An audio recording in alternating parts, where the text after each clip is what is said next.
그 말소 기준 등기라는 개념이 있는데 첫 번째 줄을 보시면은 말소 기준 등기 또는 말소 기준 권리라는 용어는 법률 용어는 아니고요. 실무상으로 이야기되는 개념이고 정확한 법률 용어는 소멸되는 최선순위 권리 이것이 이제 정확한 법률 용어가 되는 겁니다. 이러한 말소 기준 등기 또는 말소 기준 권리라 하면 경매를 통하여 당해 물건의 소유자의 변동이 생기는 경우에 매수인의 인수 여부의 기준이 되는 등기를 말한다. 이렇게 되어 있고 말소 기준 등기는 이런 것들이 있다라고 소개가 되어 있지 않습니까? 예를 들어서 등기부를 봤을 때 첫 번째 소유권자가 있고 두 번째 건저당권자가 있고 등기부 기준으로 봤을 때요. 세 번째 가압류권자가 들어와 있고 네 번째 국가에서 조세 압류가 들어와 있다. 뭐 이렇게 이제 전제를 깔았을 때 이 건저당이 바로 말소 기준 권리가 되는 거죠. 경매에서는 말소 기준 권리 또는 말소 기준 등기. 근데 정확한 법률 용어는 소멸되는 최선순위 권리가 되는 거죠. 소멸되는 최선순위 권리. 근데 이걸 매매하고 제가 예전에 설명드릴 때도 제가 매매하고 비교해서 설명을 드렸지 않습니까? 만약에 이게 매매라고 한다면은 예를 들어서 이게 A라는 사람이 소유권자인데 B라는 사람이 이제 매수인이다. 샀다. 이 부동산을. 근데 매수인이 샀을 때는 이걸 다 기본적으로 떠나야 되거든요. 그러니까 부동산의 아파트에 건저당도 들어있고 압류도 들어와 있고 가압류 들어와 있는데 이것들을 다 떠나면서 사는 게 원칙이거든요. 물론 실무적으로는 이 건저당 갚는 조건으로 건저당 말소한다는 조건으로 거래가 되지 않습니까? 왜 내가 이 빚을 내가 떠나야 되냐. 근데 그런 특약을 하지 않았다라고 했을 때는 매매라고 하는 것은 이쪽 아파트에 설정된 이런 제한 물건이라든가 이런 것들을 그대로 떠안는 게 원칙이죠. 그런 특약을 하지 않는 한 매매는 그렇게 되는데 경매는 그렇게 안 된다는 얘기죠. 경매 같은 경우에 만약에 그런 식으로 거래가 이루어진다고 한다면은 여기 첫 번째는 입찰 들어가는 사람이 없죠. 왜냐하면 입찰 들어가려고 보니까 낙찰 받고 나서 내가 건저당도 물어줘야 되고 가압류 채권도 물어줘야 되고 조세 압류도 내가 물어줘야 된단 말이죠. 내가 낙찰 받으면은. 그러니까 입찰 들어가지 않거나 두 번째는 이게 입찰가가 낙찰가가 이게 떨어질 수밖에 없는 거죠. 나중에 낙찰 받고 나서 이걸 다 물어줘야 되기 때문에 유찰되고 최저가가 됐을 때 입찰 들어간다는 얘기죠. 그럼 그렇게 되면은 누가 손해를 보는가? 바로 이 건저당권자가 손해를 보는 거거든요. 왜 그런가 하면은 이 건저당권자, 말소 기준 권리가 되는 건저당권자 같은 경우에는 나중에 가압류가 들어오고 압류 들어오고 이거는 예상을 못했던 사안입니다. 자신이 돈 빌려줄 때는 현재 가치를 파악을 해서 돈 빌려주고 건저당 등기를 설정을 한 거거든요.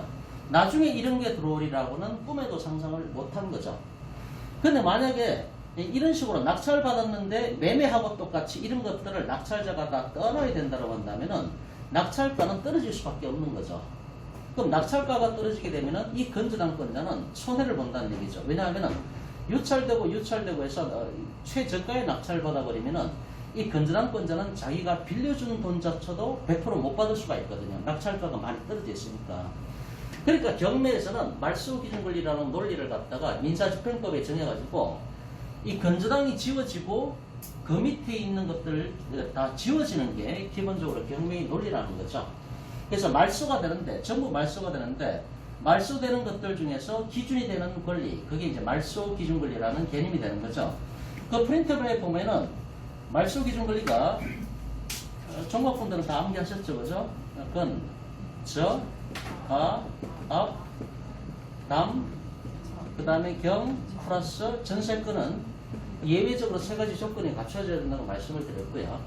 이 건저당, 저당, 가압류, 압류, 담보가등기, 경매 개시등기 그리고 앞에 딴 것들이 없을 때는 보충적으로 경매 개시등기가 말소 기준 권리가 되는 거고 이 전세권 같은 경우는 원칙적으로 말소 기준 권리가 아니지만은 세 가지 조건을 갖췄을 때 예외적으로 전세권이 말소 기준 권리가 된다고 말씀을 드렸죠.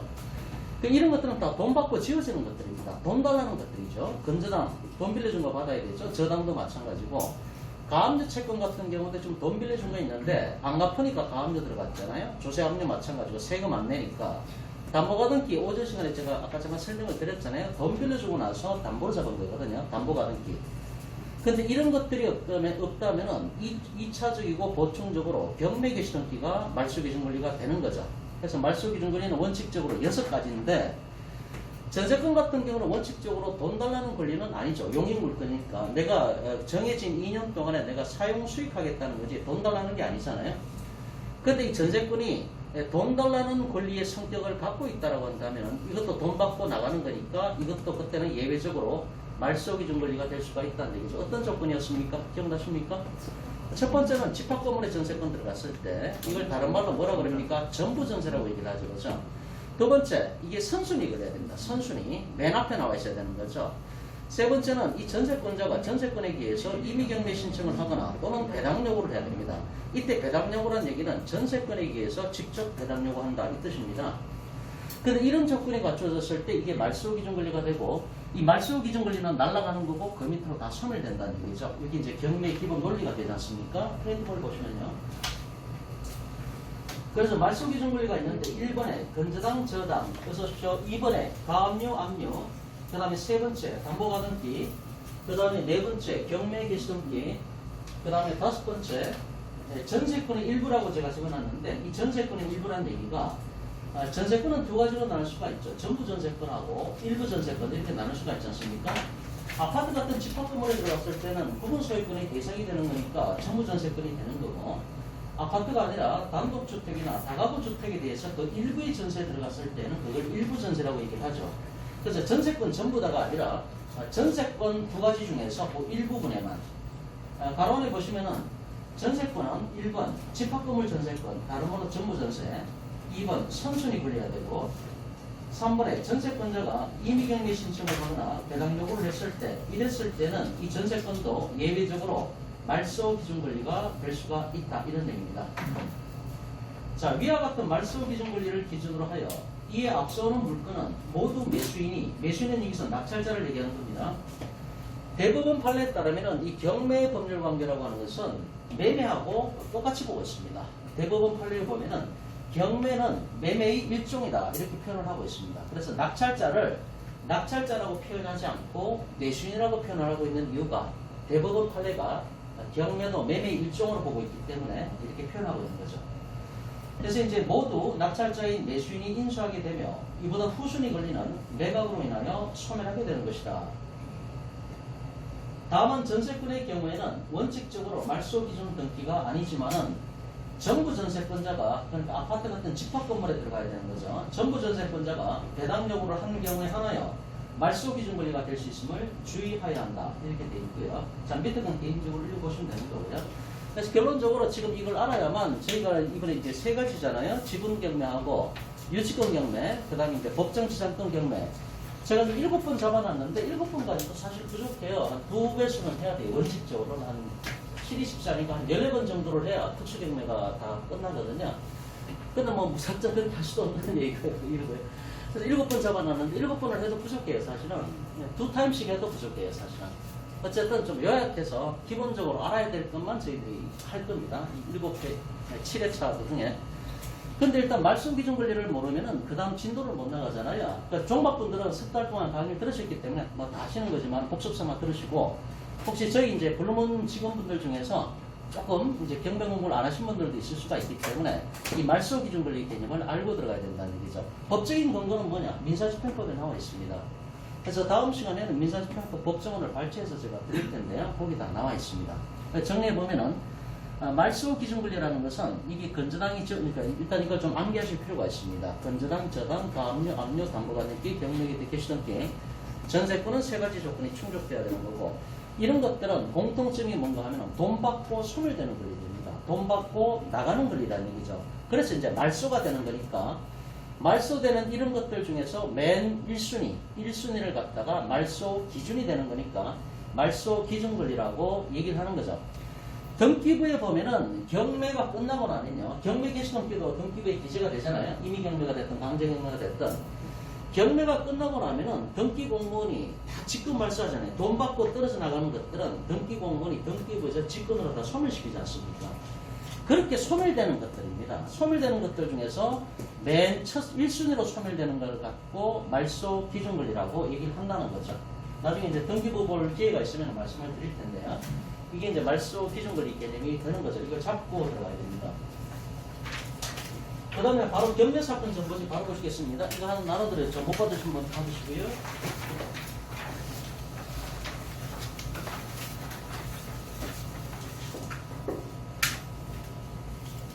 저 2017 타경 사건 번호 보십니다. 2017 타경 2920입니다. 강원도 평창군 진부면 상진부리 땅이고요. 1년 전에 이게 이제 저하고 다른 분들하고 5명 들어가서 제가 수업 시간에 말씀을 드렸죠. 낙찰받은 게 이제 이 사건입니다. 이 사건을 가지고 좀 설명을 좀 드리려고 하는 거고요. 2017 타경 2920이고 그 다음 페이지 보시겠습니까? 그 다음 페이지에 보면은 2020 타경 795 사건이 있습니다. 여기에 저희가 들어갔던 거거든요. 5명이 들어가서 그때 이제 1인당 600만 원씩을 냈습니다. 그래서 이제 종잣돈이 부족하신 분들은 이 지분 경매를 좀 생각을 해보셔야 됩니다. 그래서 이제 5명이 들어가서 600만 원씩 captu를 했으니까 3천만 원이 준비가 됐지 않습니까? 낙찰가는 거기 보시면 2,500에 저희가 낙찰 받았습니다. 2,572만 원 정확하게. 그래서 이제 거의 50% 선에서 반값에 낙찰 받았죠. 반값에. 그래서 이제 이게 어떻게 되는가 하면은 다시 앞장으로 돌아옵니다. 첫 번째 페이지를 보면은 2017 타경 2920 맨 앞 페이지에 예, 뭐 7만 원 썼습니다. 없애네. 그 맨 앞에 2017 타경 2920 사건 이게 지분 경매죠. 지분 경매.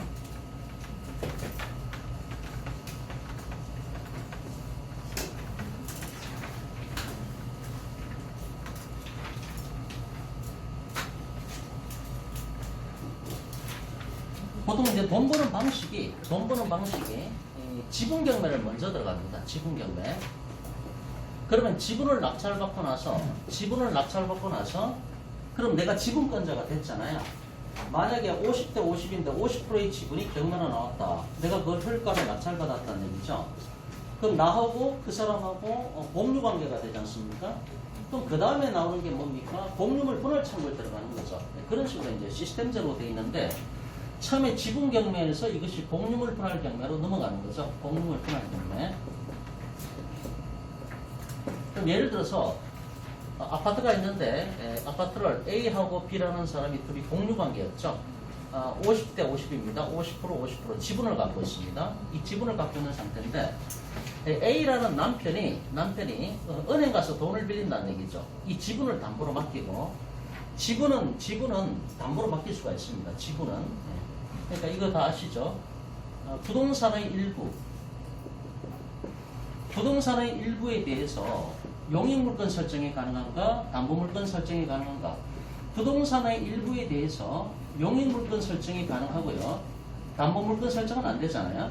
거꾸로 부동산 지분이라고 했을 때 이 지분에 대해서는 담보물건 설정이 가능하고 용익물건 설정은 안 됩니다. 부동산의 일부라는 얘기가 아파트가 한 채가 있는데 방이 3개입니다. 방이 3개면은 그 3개 방 중에 하나는 누가 세줘도 되잖아요. 그 세 받아 먹어서 이제 보충하면 되는 거죠. 그러니까 부동산의 일부 방이 3개인데 방 3개 중에서 한 개는 세줄 수가 있잖아요. 그러니까 용익물건 설정이 가능하죠.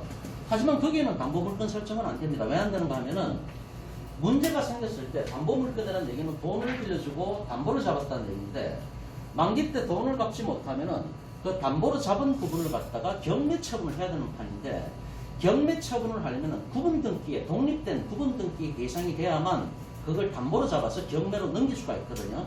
그래야 낙찰받는 사람이 이전 등기를 하면서 소유권을 취득을 할 거 아닙니까? 독립된 등기의 대상이 돼야만 담보물건의 대상이 되는 거거든요.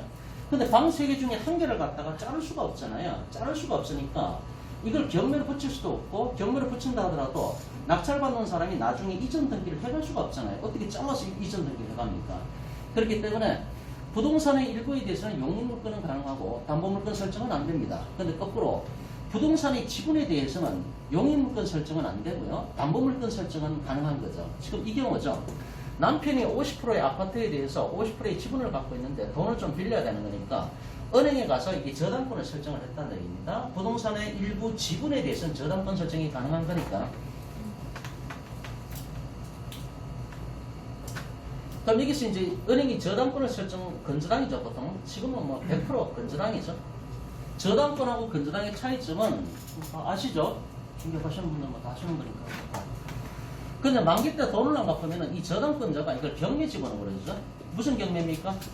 저당권이니까 임의경매가 되는 거죠. 임의경매. 임의경매 집어넣습니다. 그럼 낙찰받은 사람이 있는데 낙찰받은 사람이 F가 낙찰받았다고 했을 때 그럼 A는 이 법률관계에서 떨어져 나가잖아요. 끝났으니까 A는. 그럼 그 다음 그림이 어떻게 됩니까? 이렇게 돼가지고 이제 물리적으로 구분되는 건 아니고 이 전체에 대해서 지분을 갖고 있는데 표현하다 보니까 이렇게 표현하는 거지. 이 건물 전체에 대해서 지분은 50%의 지분을 갖고 있다. 그런 취지가 되는 거죠. 그럼 F라는 사람이 반을 갖고 있고 기존에 B라는 사람이 반을 갖고 있는 거죠. 그래서 제가 수업 시간에 그 얘기를 했잖아요.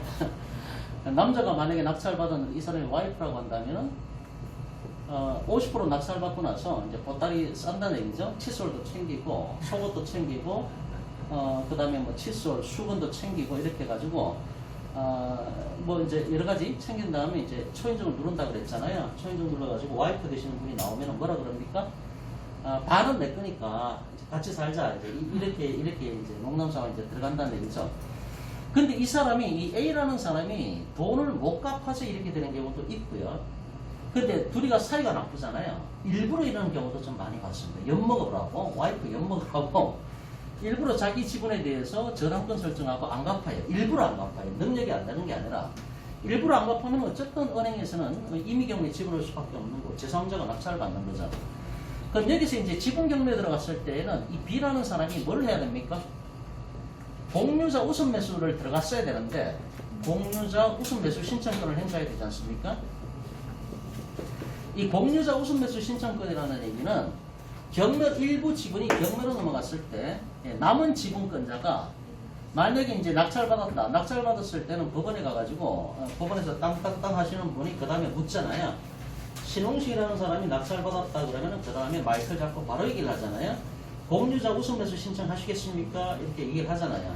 그 와이프 되시는 분이 바로 옆에 있다가 손을 번쩍 들고 나갔어야 되는 거죠. 내가 사겠다 이렇게. 그러면은 낙찰받은 사람이 2순위가 되는 거고 이 와이프 되시는 분이 1순위가 되는 거죠. 그렇죠? 물론 와이프 되시는 분은 입찰 보증금 10% 반드시 현금으로 챙겨서 은행 뭐 수표로 받거든 반드시 10% 갖고 가야 됩니다. 10% 안 갖고 가가지고 내가 공유자 우선 매수 신청권 행사하겠다 안 받아줍니다. 그날은 끝난 거죠 완전히. 그렇기 때문에 10% 준비를 해서 내가 먼저 우선권을 행사하겠다라고 한다면은 이 와이프한테 우선권이 주어지는 거고 낙찰받은 사람은 차순위자가 되기 때문에 기다려야 됩니다. 그러니까 1순위자가 된 와이프 되시는 분이 혹시 잔금 미납할 수도 있잖아요. 잔금 미납을 하게 되면은 그 낙찰받은 2순위자한테 기회가 돌아가는 거기 때문에 이제 그런 식으로 되는 거죠. 근데 어쨌든 간에 경매 넘어갔는데 지분 경매 넘어갔는데 이 사람이 말하자면 방어권 행사를 못한 거죠. 공유자 우선 매수 청구권 행사해가지고 방어권 행사를 해야 되는데 방어권 행사를 못했다는 얘기죠. 그럼 제3자 F라는 사람이 이렇게 낙찰받았다는 얘기입니다. 이렇게. 그러면 이제 F하고 B의 법률 관계가 되는 거죠. 그럼 이 상태에서 F라는 사람은 뭐라고 얘기를 합니까? B한테? 이제 이쪽 단계로 넘어가는 겁니다. 지분 경매는 여기서 끝났고 그 다음에 이제 돈 버는 방법이죠. F라는 사람이 지금 작정하고 들어간 거잖아요. 작정하고 지금 지분을 낙찰받은 겁니다. 그럼 그 다음에 공유물 분할 경매에 들어갈 때는 이거를 쪼개자고 공유물 분할 청구를 하는 거죠. 그죠? 그래서 그 다음 단계가 공유물 분할 청구를 합니다. 공유물 분할 청구는 이게 청구권이 아니고요. 청구권이 아니라 형성권이죠. 형성권. 청구권하고 형성권의 차이점이 뭔가 하면 청구권이라는 것은 A가 B한테 청구를 했을 때 이거 해달라고 청구했을 때 B라는 사람은 답변은 두 가지입니다. yes 할 수도 있고 no 할 수도 있습니다. 그러니까 지금 월세 5% 올리는 게 그거라고 제가 누차 정보에서 말씀드렸잖아요. 월세 5% 올려달라 그렇게 얘기했을 때 세입자가 그래 올려줄게 싫다나 거부한다. 이 권리가 B한테 있다는 거죠. 왜냐하면은 이제 월세 올려달라는 권리는 단순한 청구권에 불과하기 때문에 그런 거죠. 근데 만약에 A가 B에 대해서 행사하는 권리가 형성권이라고 한다면 B라는 사람은 yes나 no냐가 아니죠. 무조건 yes를 해야 됩니다. 무조건 법률관계가 형성되는 거기 때문에 무조건 yes 할 수밖에 없는 거죠. 그게 형성권이라는 얘기죠. 이 공유물 분할 청구권은 형성권입니다. 형성권. 내가 공유물 분할하자고 청구권을 행사하는 순간에 무조건 어떤 형태로든 소개하는 어떤 형태로든 상대방이 거부할 권리가 없다는 거죠. 그래서 공유물 분할 청구권 행사했을 때 상대방은 무조건 이 협상 테이블에 좋든 싫든 앉아야 된다는 얘기죠. 그게 핵심적인 사안이 되는 거죠. 아니 이게 뒤에 공유물 분할 청구권이라고 번자가 청구권이라고 붙었잖냐. 근데 왜 자꾸 형성권이라고 얘기하느냐. 뒤에 청구권이라고 붙었지만은 형성권으로 분류하는 게 딱 네 가지가 있지 않습니까? 그러니까 똑같이 청구권이지만은 말이 청구권이지 형성권인 경우가 네 가지가 있잖아요. 그래서 저 종박에서 할 때 말씀을 드렸지만은 네 가지 어떤 게 있습니까? 시장에 가서 강아지 한 마리 사온다 그랬죠, 그죠? 그러면 뭡니까? 강아지를 사왔으니까 매수 청구권. 근데 강아지를 갖다가 밥을 많이 주면은 애가 뚱뚱해지고 굶기면은 쫄아들잖아요. 애가 굴죽해지잖아요, 그죠? 그럼 뭡니까? 정감 청구권. 그러니까 늘었다가 줄었다가 정감 청구권. 그러다가 키우기 싫으니까 반토막 낸다 그랬잖아요. 반토막, 분할 청구권. 반토막 났으니까 애가 죽을 거 아닙니까? 그죠? 소멸 청구권. 예. 이게 객관식에 많이 나오잖아요. 그 이거는 청구권이라고 붙었지만은 이거는 전부 다 일단 기본적으로 형성권입니다. 형성권. 내가 형성권 행사하면은 상대방 거부할 권리가 없어요. 무조건 예스를 해야 된다는 얘기죠. 근데 여기 보면은 공유물 분할 청구권 할 때 이 분할 청구권이 여기 형성권에 들어가지 않습니까? 그래서 이 공유물 분할 청구권은 형성권이기 때문에 상대방은 좋든 싫든 무조건 협상 테이블에 무조건 앉아야 된다는 얘기죠. 노할 권리가 없습니다. 무조건 앉아야 됩니다. 이게 이제 핵심적인 키포인트가 되는 거죠. 그럼 F라는 사람이 이제 원래 이렇게 작업하려고 들어간 거죠. F라는 사람이 B를 상대로 공유물 분할 청구권을 행사합니다. 공유물 분할 청구권.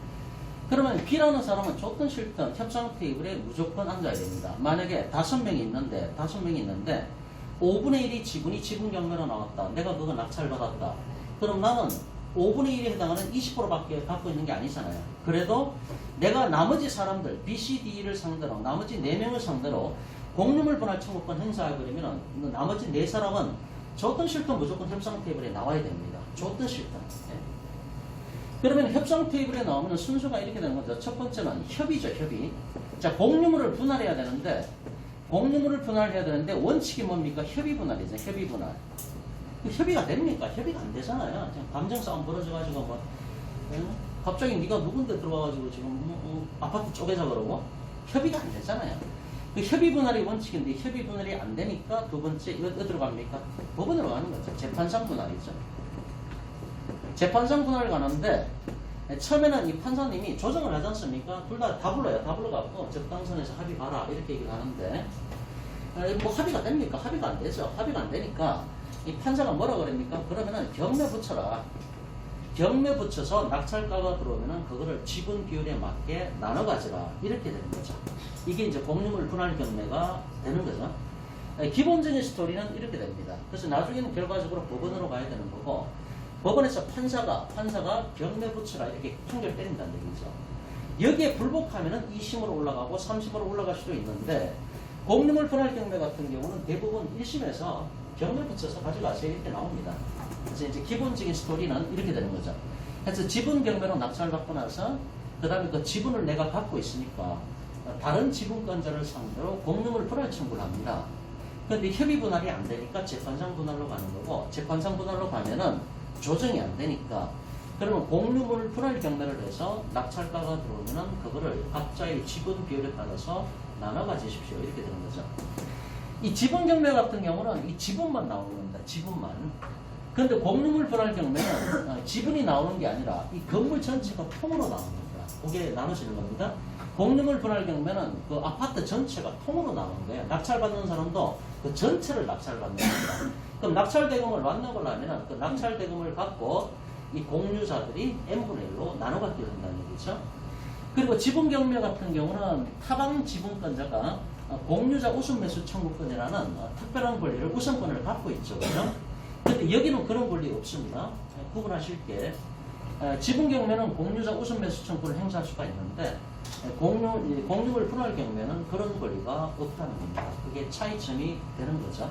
기본적인 스토리는 이렇게 흘러간다는 겁니다. 요걸 이제 기본 스토리로 잡고 이제 사건을 봅니다. 2017 타경 2920 이게 이제 첫 번째 사건입니다. 첫 번째 사건 보면요. 자, 강원도 평창군 진구면 상진물이 딱인데, 이거를 갖다가 뭐 저희가 이제 도지세를 받고 있어요. 도지세를 받고 있는데, 이 도지세를 얼마나 줄 거냐라고 그 밑에 농사 짓는 분한테 저희가 지금 주인이니까 땅 주인이니까 5명이서 공동명의로 들어갔잖아요. 그러니까 이제 이거를 1년 세를 좀 받으려고 치료를 받으려고 이제 그 농사 짓는 분한테 맡기면서 얘기를 해봤더니 얼마나 주시겠습니까? 라고 하니까 감자 한 가마니 아니 싫으면 옥수수 한 가마니 그래서 아무리 그렇지 그래가지고 현물로 받긴 좀 그래가지고 옥수수 뭐 받아서 뭐 할게요. 싼 게 옥수수인데 현장으로 한 30만 원 달라고 그랬어요. 30만 원 달라고 그래가지고 그 5명이니까 회식을 한번 하잖아요. 그죠? 1차 회식하고 돈이 좀 남았어요. 근데 2차 회식을 좀 준비하고 있습니다. 그 다음에 이제 1년 뒤에 이제 매매하려고 저희가 땅값 좀 오른 다음에 매매하려고 생각 중입니다. 저희도 경락자금 대출 받았습니다. 이게 지금 낙찰가가 뒤에 사건이죠. 앞에 사건은 지분경매고 뒤에 사건 2020 타경 795 사건 여기에 저희가 입찰 들어갔거든요. 여기 들어갔었는데 이게 이제 공유물 분할 경매할 때 이때 저희가 낙찰 받은 겁니다. 여기서 이제 경락자금 대출 받았고요. 그것도 뭐 나름대로 사용을 하고 있습니다. 다시 앞장으로 오십니다. 이 앞에 경매 사건 2017 타경 2920사건입니다. 자, 물건 종류는 농지죠. 농지 그러면 낙찰 받고 나서 뭘 내야 됩니까? 농지증을 반드시 제출해야 되잖아요. 낙찰 받고 나서 일주일 이내에 농지증을 제출해야 되죠. 그죠? 일주일 이내에 제출 안 하면은 입찰 보증금 10% 몰수당합니다. 그죠? 그리고 제가 수업 시간에 말씀드렸듯이 농지증 같은 경우는 지금 사전 발급이 되잖아요. 사전 발급이 되기 때문에 그 정부 24시 사이트에 들어가셔가지고요. 정부 24시 그 검색창에다가 농지 취득 자격 증명이라고 치면은 그 사이트가 넘어갑니다. 그쪽으로. 거기에서 뭐 주소지라든가 자기 인적사항 기재하면은 한 이틀 내로는 나오는 것 같아요. 이틀 내로는 농지증이 발급이 됩니다. 근데 이제 경매 법원의 그 공무원들도 그걸 잘 모르시는 분들이 생각보다 많으세요. 미리 알고 들어가야 되는데. 그래서 이제 농지니까 농지적 문제가 발생을 한다. 농지는 뭘 얘기하는 겁니까? 전답 과수원. 기본적으로 전답 과수원. 농지가 기본적으로 전답 과수원인 경우에 이거는 농지로 분류가 되는 거니까 농지증 발급받아야 됩니다. 나중에 이제 토지공법을 좀 공부해 보실 필요가 있거든요. 기본적인 경매 공부를 하시고 자기가 좀 더 깊게 공부를 하겠다 그러면은 토지를 공부하셔야 되죠. 토지를. 근데 토지에 보면 뭐 산지관리법이라든가 농지법 다 나옵니다. 그거 공부하셔야 됩니다. 좀 깊게 들어가실 분들은.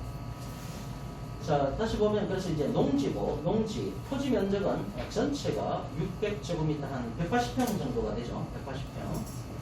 180평이 되는데 그 지분인 350제곱미터 105평 정도 반 약간 넘죠. 그죠?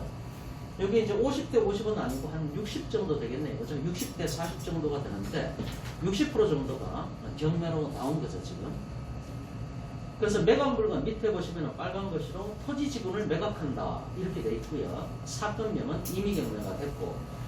그 다음 오른쪽에 감정가가 나오는데 위에 감정가가 2,975만 원이었습니다. 이 당시입니다. 이 당시. 이게 지금 2017년도에 경매가 들어갔으니까 2017년도에 감정가가 2,975만 원이었다는 얘기죠. 자, 최저가 오른쪽에 입찰 진행 내용을 보면은 1차, 2차, 3차 계속 유찰됐죠. 그죠? 유찰. 그 다음 5차, 6차, 7차까지. 자, 7차 때 낙찰을 받았는데 낙찰 받은 사람이 얼마에 낙찰을 받았습니까? 420만 원. 그러면 3천만 원짜리를 400만 원에 낙찰 받은 거잖아요. 예, 그러니까 4천만 원짜리를 3천만 원짜리를 400만 원에 낙찰 받고 나서 이 낙찰 받은 사람이 누굽니까? 주희석 씨라고 되어 있잖아요. 이 주희석 씨가 공유물 분할 경매로 집어넣은 겁니다. 이 사람은 작정하고 들어간 겁니다. 작정하고.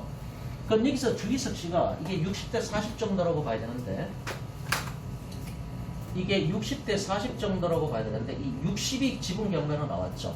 이 60이 지분 경매로 나오니까 주희석 씨가 이걸 낙찰받고 나서 그 다음에 공유물 분할 경매를 신청을 한 겁니다. 이렇게 되는 사건입니다. 돈 벌라고 작정한 겁니다. 낙찰가가 420이니까 가로원에 보시면 몇 프로입니까? 14.2%, 14.2% 그렇게 되고 배당 종결 처리까지 끝난 사건이죠. 자, 밑에 그림이 나오고 있죠. 그림이 나와 있고 그 다음에 매각토지 건물 현황 이렇게 나와 있고요.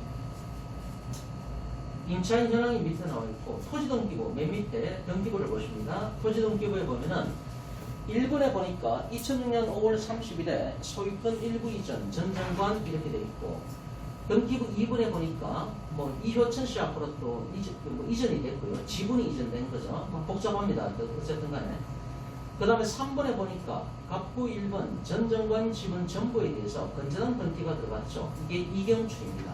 그리고 이제 말소기준권리 아까 말씀드렸듯이 건저가압 담경전은 말소기준권리가 되는 거고 여기서 맨 앞에 나와 있는 이 건저당권이 이경춘 건저당권이 바로 말소기준권리가 되는 거죠. 나중에 낙찰받고 나면 이 건저당 지워지고 그 밑에 있는 권리들 기본적으로 다 지워지게 되는 거죠. 자, 넘어가 봅니다.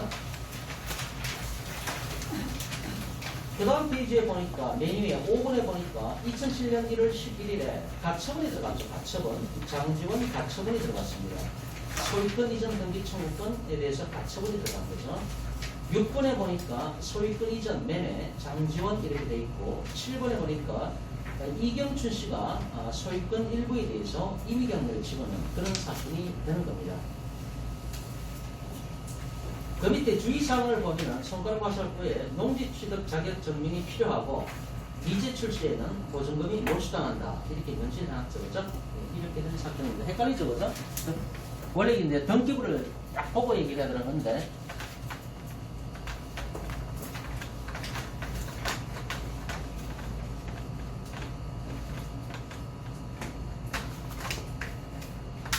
이거 한번 풀어볼게요. 다시 앞으로 가서 등기부, 맨 밑에 등기부를 한번 볼게요.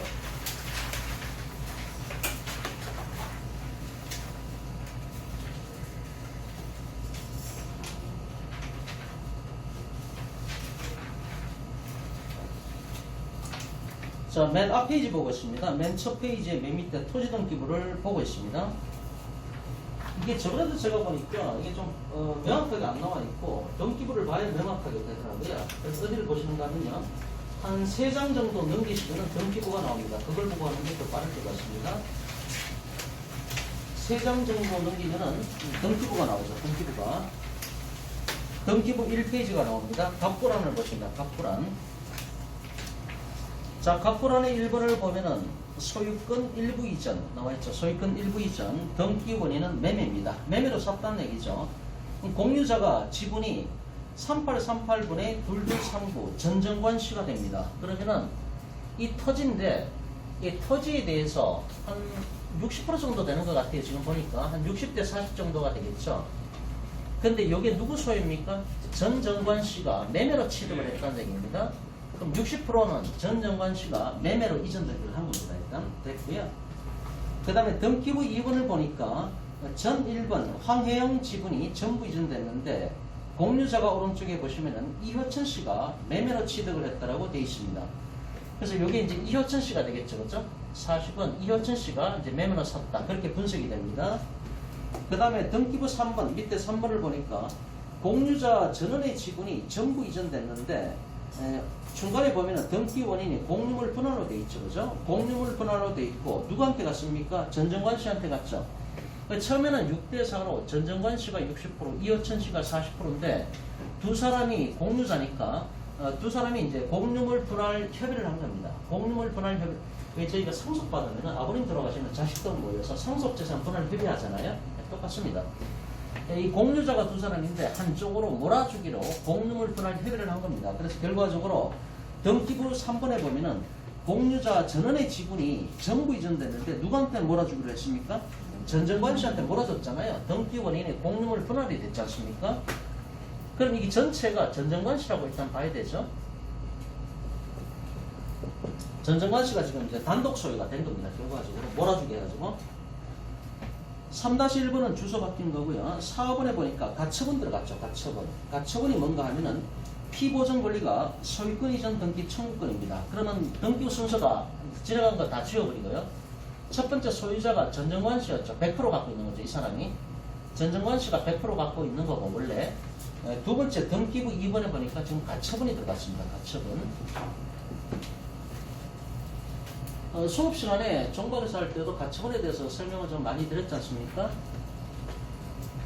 이제 가등기, 경매에서는 가등기, 그 다음에 이제 가압류, 가처분, 이 세 가지를 갖고 뭐 쓰리가 이렇게 얘기를 합니다. 세 가지 가짜인데 이제 이게 정리가 돼야 되는 거죠. 가등기는 뭐 다 하시는 거고요. 그리고 이제 여기서도 제가 오전에 설명을 드렸기 때문에 가등기는 생략을 하고요. 종합분들은 옛날에 많이 들었기 때문에 다 하실 거고요. 그 다음에 가압류하고 가처분이 있는데 이것도 뭐 종박에서 할 때는 수업 시간에 많이 설명을 드렸죠. 이 가압류 같은 경우는 기본적으로 금전채권이거든요. 금전채권. 그리고 가처분 같은 경우는 비금전채권이죠. 비금전채권. 헷갈리면은 가압류 할 때 이 동그라미가 있으니까 이걸 동전으로 제가 생각하라고 말씀을 드렸죠. 돈에 관련된 거니까 가압류는 금전채권인 경우에 가압류부터 들어가고 시작을 하는 거죠. 그 다음에 이제 가처분 같은 경우는 돈에 관련된 게 아니고요. 특정 채권입니다. 특정 채권. 이렇게 해달라, 저렇게 해달라고 하는 특정 채권인 거죠. 다른 말로 이제 비금전 채권이라고 얘기를 하는 거죠. 여기 이제 가압류하고 이제 가처분의 차이점이 되는 거고. 여기서 가압류나 가처분 같은 경우는 뭡니까? 소송이 전제로 깔려 있죠. 소송 들어가겠다 이런 얘기입니다. 가등기는 청구권 보전 가등기가 있고 담보 가등기가 있는데 이 가등기라는 얘기는 소송하고는 관련이 없습니다. 그죠? 소송하고는 관련이 없고 아침에도 제가 설명드릴 때 소유권 이전 청구권 보전 가등기 같은 경우는 매매 계약이나 매매 예약을 하고 이 사람이 딴 데 팔아먹을 우려가 있으니까 이중 매매가 우려가 있으니까 내가 찜을 해주기 위해서 소유권 이전 청구권 보전 가등기 줄여서 보전 가등기 치는 거 아닙니까? 담보 가등기 같은 경우는 돈을 빌려주고 나서 그 다음에 가등기 치는 거 아닙니까? 그래서 담보 가등기 해결 솔루션 두 가지 방법은 돈을 못 갚으면 청산금을 주고 나서 가등기에 의해서 내 앞으로 아파트를 번등기 치든지 또는 청산금을 지급할 여력이 안 된다고 한다면 임의경매에 집어넣으면 되는 거죠. 그 두 가지 방법이 있다고 오늘 오전에도 말씀을 드렸고요. 근데 이 가등기는 소송을 전제로 한 게 아니고 소송 들어가려고 하는 게 아니죠. 근데 가압류나 가처분은 반드시 소송을 들어가는 겁니다. 소송을 들어가는데 내가 이겨봐야 확정 판결 나봐야 저 자식이 재산 빼돌렸으면은 난 헛짓거리 한게 돼버리잖아요. 아무 소용이 없잖아요. 그러니까 내가 소송 들어가기 전에 미리 재산을 잡아놔야 될 거 아닙니까? 이게 이제 경매하다 보니까 등기부 분석을 하다 보면은 그 이혼 재산 이혼하시는 과정이 있어요. 남의 가정사가 다 나오는데 이혼하는 과정이 있는데 남편이 재산 빼돌릴까봐 이 가처분 들어가는 경우가 되게 많아요. 그러니까 재산에 대해서 가처분 빼돌리지 못하게 그런 경우는 많이 봤습니다. 어쨌든 간에 가등기는 소송과 관련이 있는 게 아니고요. 가압류나 가처분은 소송과 관련이 있죠. 소송과 관련이 있으니까 이걸 뭐라 그럽니까? 가압류나 가처분을 다른 말로 보전처분이라고 얘기하죠. 보전처분. 나중에 소송에서 승소하면 확정 판결을 받고 나서 강제 집행을 들어가야 되는데 강제 집행을 보전하기 위해서 미리 처분을 해두는 거죠. 그죠? 그래서 가압류나 가처분은 보전처분이다. 이렇게 얘기를 합니다. 지금 여기서 이제 가처분이 나왔는데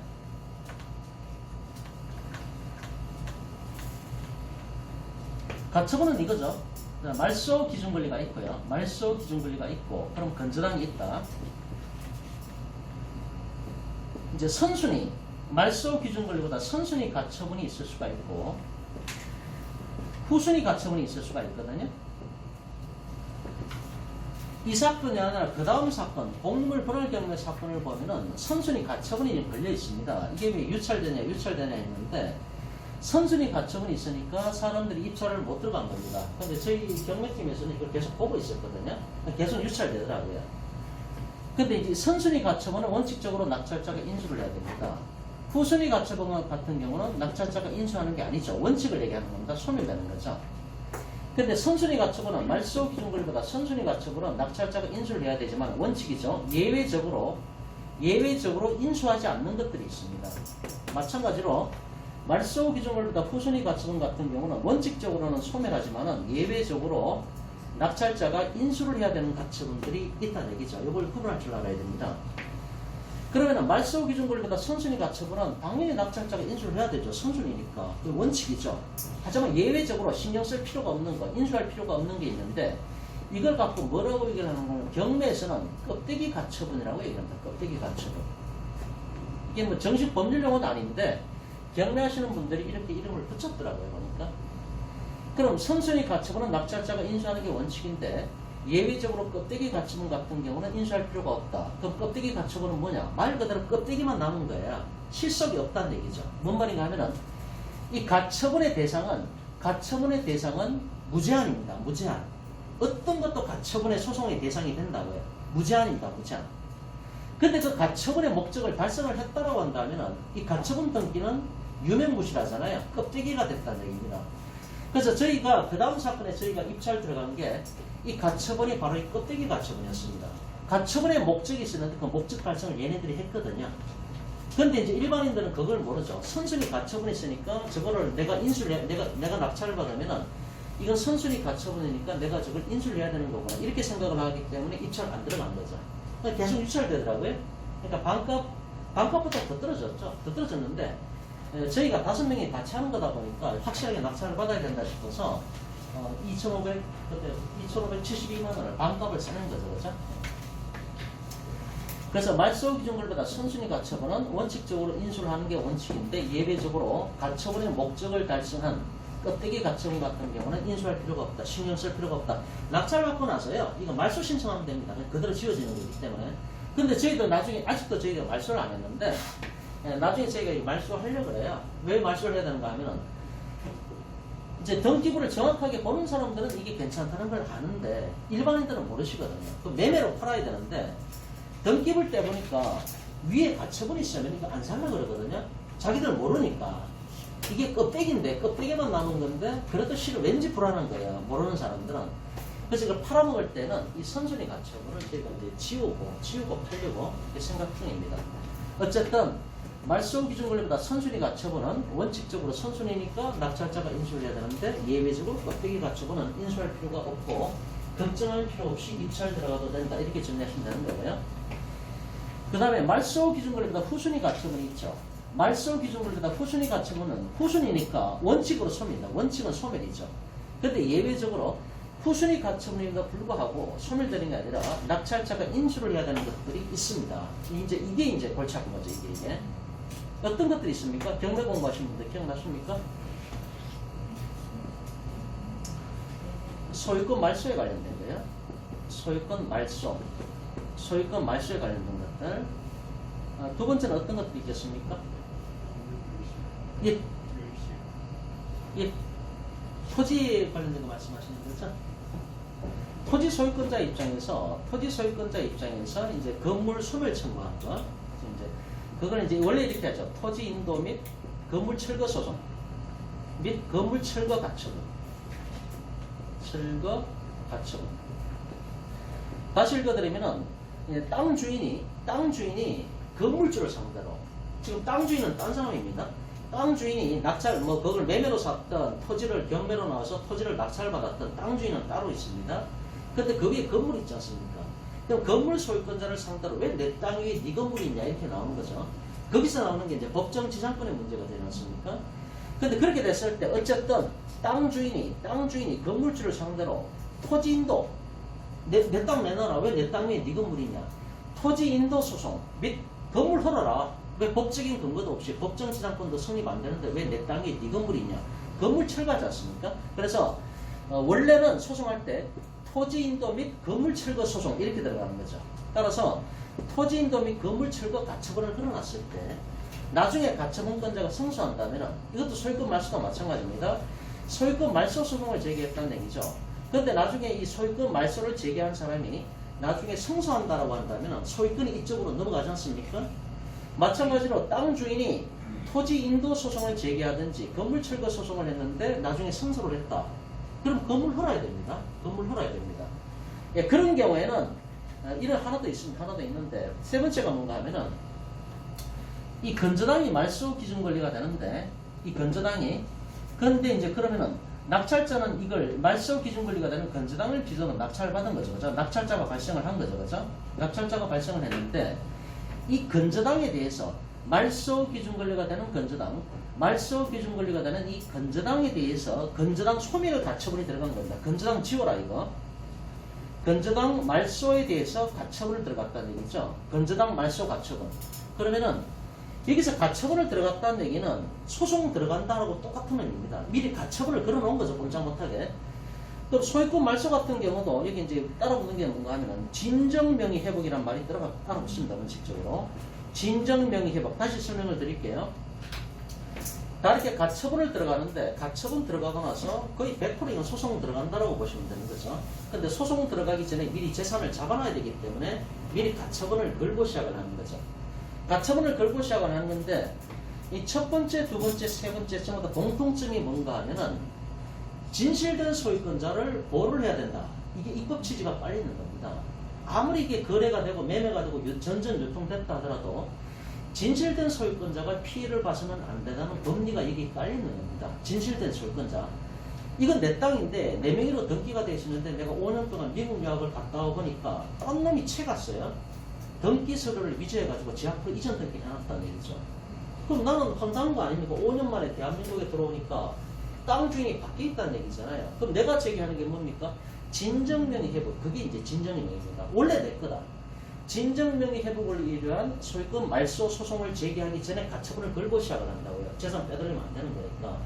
그럼 내가 나중에 승소를 했다. 그러면은 근데 이것이 내가 A인데 B 앞으로 등기가 넘어갔다가 C, D, E 뭐 몇 명 더 갔을 수도 있는 거죠. 그렇죠? 근데 만약에 내가 진정명의 회복을 이유로 해가지고 소유권 말소 가처분을 걸고 소송 들어가서 내가 승소를 했다. 그러면 제3자인 국가 입장에서 누구를 보호를 해야 됩니까? 나는 진실한 소유권자고 이 전전 유통됐을 때 몇 단계 넘어갔잖아요. 매매를 통해 갖고 이건 거래안전이거든요. 거래안전을 보호할 거냐 진실된 소유권자를 보호할 거냐 지금 이 문제거든요. 입법론이. 이런 경우에는 국가에서는 진실된 소유권자를 무조건 보호를 합니다. 거래안전이 깨지는 거는 그거는 고려사항이 아닙니다.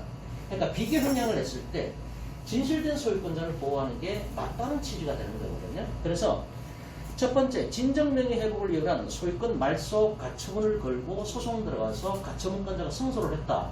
그러면은 거래안전 다 박살내고 내 앞으로 등기가 넘어오는 거죠. 그러면은 여기서 말소 기준 권리를 기준으로 낙찰받은 낙찰자 있지 않습니까? 그럼 낙찰자는 자기 앞으로 등기가 넘어오지 않는다 하더라도 민사집행법 135조하고 민법 187조에 따라서 경락장금, 경락장금이 아니라 잔금 납부만 하는 거죠. 그러니까 낙찰 대금을 완납해버려 즉시 소유권 취득하지 않습니까? 이렇게 소유권을 취득했다 하더라도 낙찰자가 소유권을 취득했다 하더라도 이 가처분권자가 나중에 소송에서 승소를 하면은 소유권 뺏깁니다. 그러니까 거래안전보다는 그러니까 낙찰자가 매매한 거, 매수한 거와 똑같잖아요. 낙찰받았다는 얘기는 그 거래안전보다는 진실된 소유권자를 보호를 해야 되기 때문에 소유권 다시 뺏깁니다. 그 사람은. 그러면은 이 가처분권자, 가처분 소송 제기한 사람 앞으로 소유권이 복귀가 되는 거죠. 그렇기 때문에 말소 기준 권리보다 후순위 가처분이 들어왔을 때는 봐야 되는 거죠. 근데 만약에 그게 진정명의 회복을 원인으로 한 소유권 말소 가처분이 들어와 있다. 그럼 이거 소송 들어간다라고 보는 거고 나중에 내가 이걸 낙찰받았다 하더라도 나중에 이 가처분권자가 승소하면은 이 사람 앞으로 소유권이 뺏긴다고요. 나는 날아가는 거고. 그럼 나는 뭐냐? 세되는 거죠. 나는 막말로 매매대금 다 주고 소유권 취득했다고 좋아하고 있는데 소유권도 뺏기는 거예요. 돈은 돈대로 주고 소유권도 뺏기고 완전히 세되는 거죠. 그럼 이제 골치 아파지는 거죠. 그렇기 때문에 말소 기준 권리보다 후순위 가처분은 원칙적으로 소멸인데 이런 예외적으로 세 가지 경우에는 가처분권자가 소송에서 승소했을 때는 나는 소유권 뺏깁니다. 그러니까 이건 들어가지 말라고 자꾸 얘기하는 거죠. 절대 일단 기본적으로 들어가면 안 되는 거죠. 두 번째, 토지인도 및 건물철거 가처분인데 이거는 이제 땅 주인이죠. 땅 주인. 땅이 있고 위에 건물이 있는데 이 땅 주인이 A가 되고 건물주가 B가 되는 겁니다. 그럼 땅 주인이 B를 상대로 제기를 하는 거죠.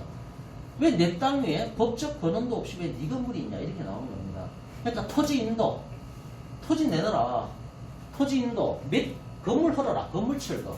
이 가처분을 걸고 요거 따로따로도 가능합니다. 토지인도 가처분, 건물 철거 가처분, 소송도 마찬가지입니다.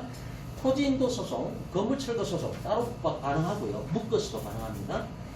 그래서 토지를 인도하고 건물 헐어라고 가처분을 걸고 소송을 들어간다는 얘기죠. 근데 나중에 가처분권자가 소송에서 승소를 해버리면은 낙찰자는 소유권 뺏깁니다. 마찬가지로. 그리고 나중에 이제 건물 철거니까 건물 철거에서 승소했다는 얘기는 헐어야 되잖아요. 건물 철거 소송에서 승소했다는 얘기는 건물 헐겠다는 얘기인데 근데 이게 건물이 경매로 나와서 이걸 낙찰받았다? 건물이 헐값에 나오는데 내가 낙찰을 받았다. 그런데 가처분권자가 건물 철거 소송에서 승소를 하잖아요, 나중에. 그 건물 헐어야 됩니다. 그 왜 그렇습니까? 이것도 왜 그렇습니까? 이 전전유통된 거래 안전보다는 원래 이 땅은 이 사람 거였다는 얘기죠. 그럼 진실된 소유권자가 우선이다. 이게 이제 국가의 입장입니다. 그래서 이 사람 피해보는 거 어쩔 수 없다. 진실된 소유권자가 원래 땅 주인이 이 사람이고, 그리고 가처분을 들어놨지 않냐. 왜 들어가, 여기를. 그러니까 이것도 결론적으로 진실된 소유권자를 우선시해야 되겠다는 게 입법 취지가 되는 겁니다.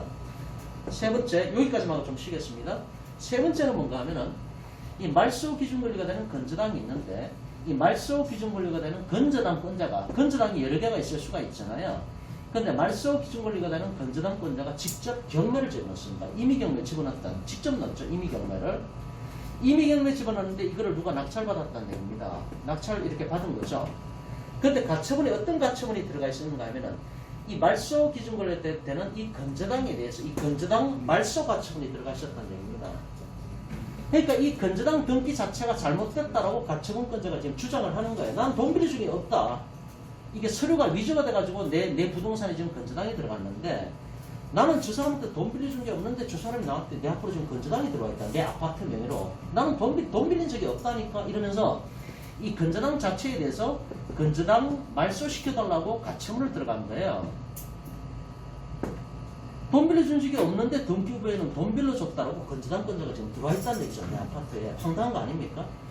근데 이제 이 건저당, 말소 기준 권리가 되는 건저당에 기해서 여기서 임의경매를 들어갔다는 얘기죠. 그럼 낙찰자가 발생하면 낙찰자가 있는데, 이 건저당 말소 가처분권자가 나중에 소송에서 승소하면 이 말소 기준 권리가 되는 건저당이 지워지잖아요.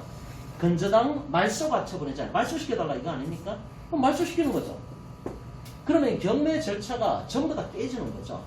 이걸 출발점으로 해서 얘가 이미 경매에 집어넣고 그 다음에 낙찰자가 발생을 했고 그 다음 매매를 통해서 제3자한테 넘어갔는데, 이렇게 전전유통이 됐는데, 말소 기준 권리가 되는 건저당 자체가 설정이 잘못됐다고 해서 건저당 말소시켜달라고 가처분을 걸었는데, 나중에 가처분권자가 소송에서 승소를 하면은 이 건저당은 지워진다는 얘기죠.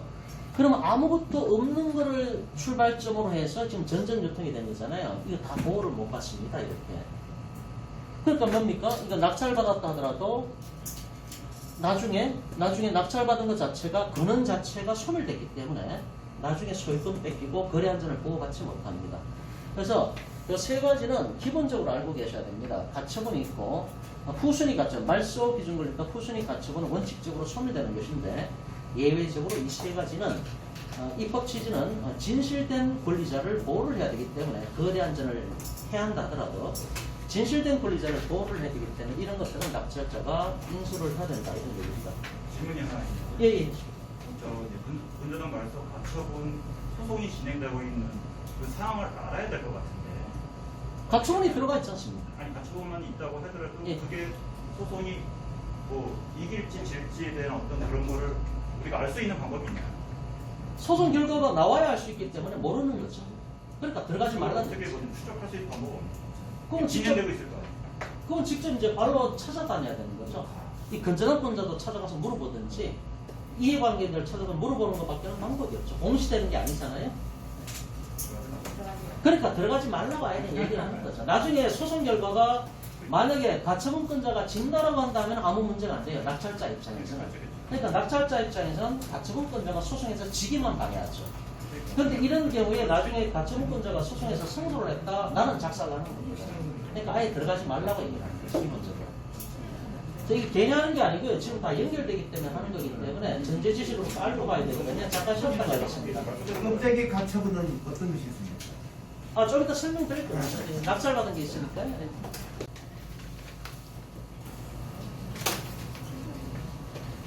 이제 그 첫 번째 사건 같은 경우는 그렇게 해서 결과적으로 주의석이라는 사람이, 주의석이라는 이분이 낙찰받았죠. 한 60% 정도의 지분을 이분이 낙찰받은 겁니다.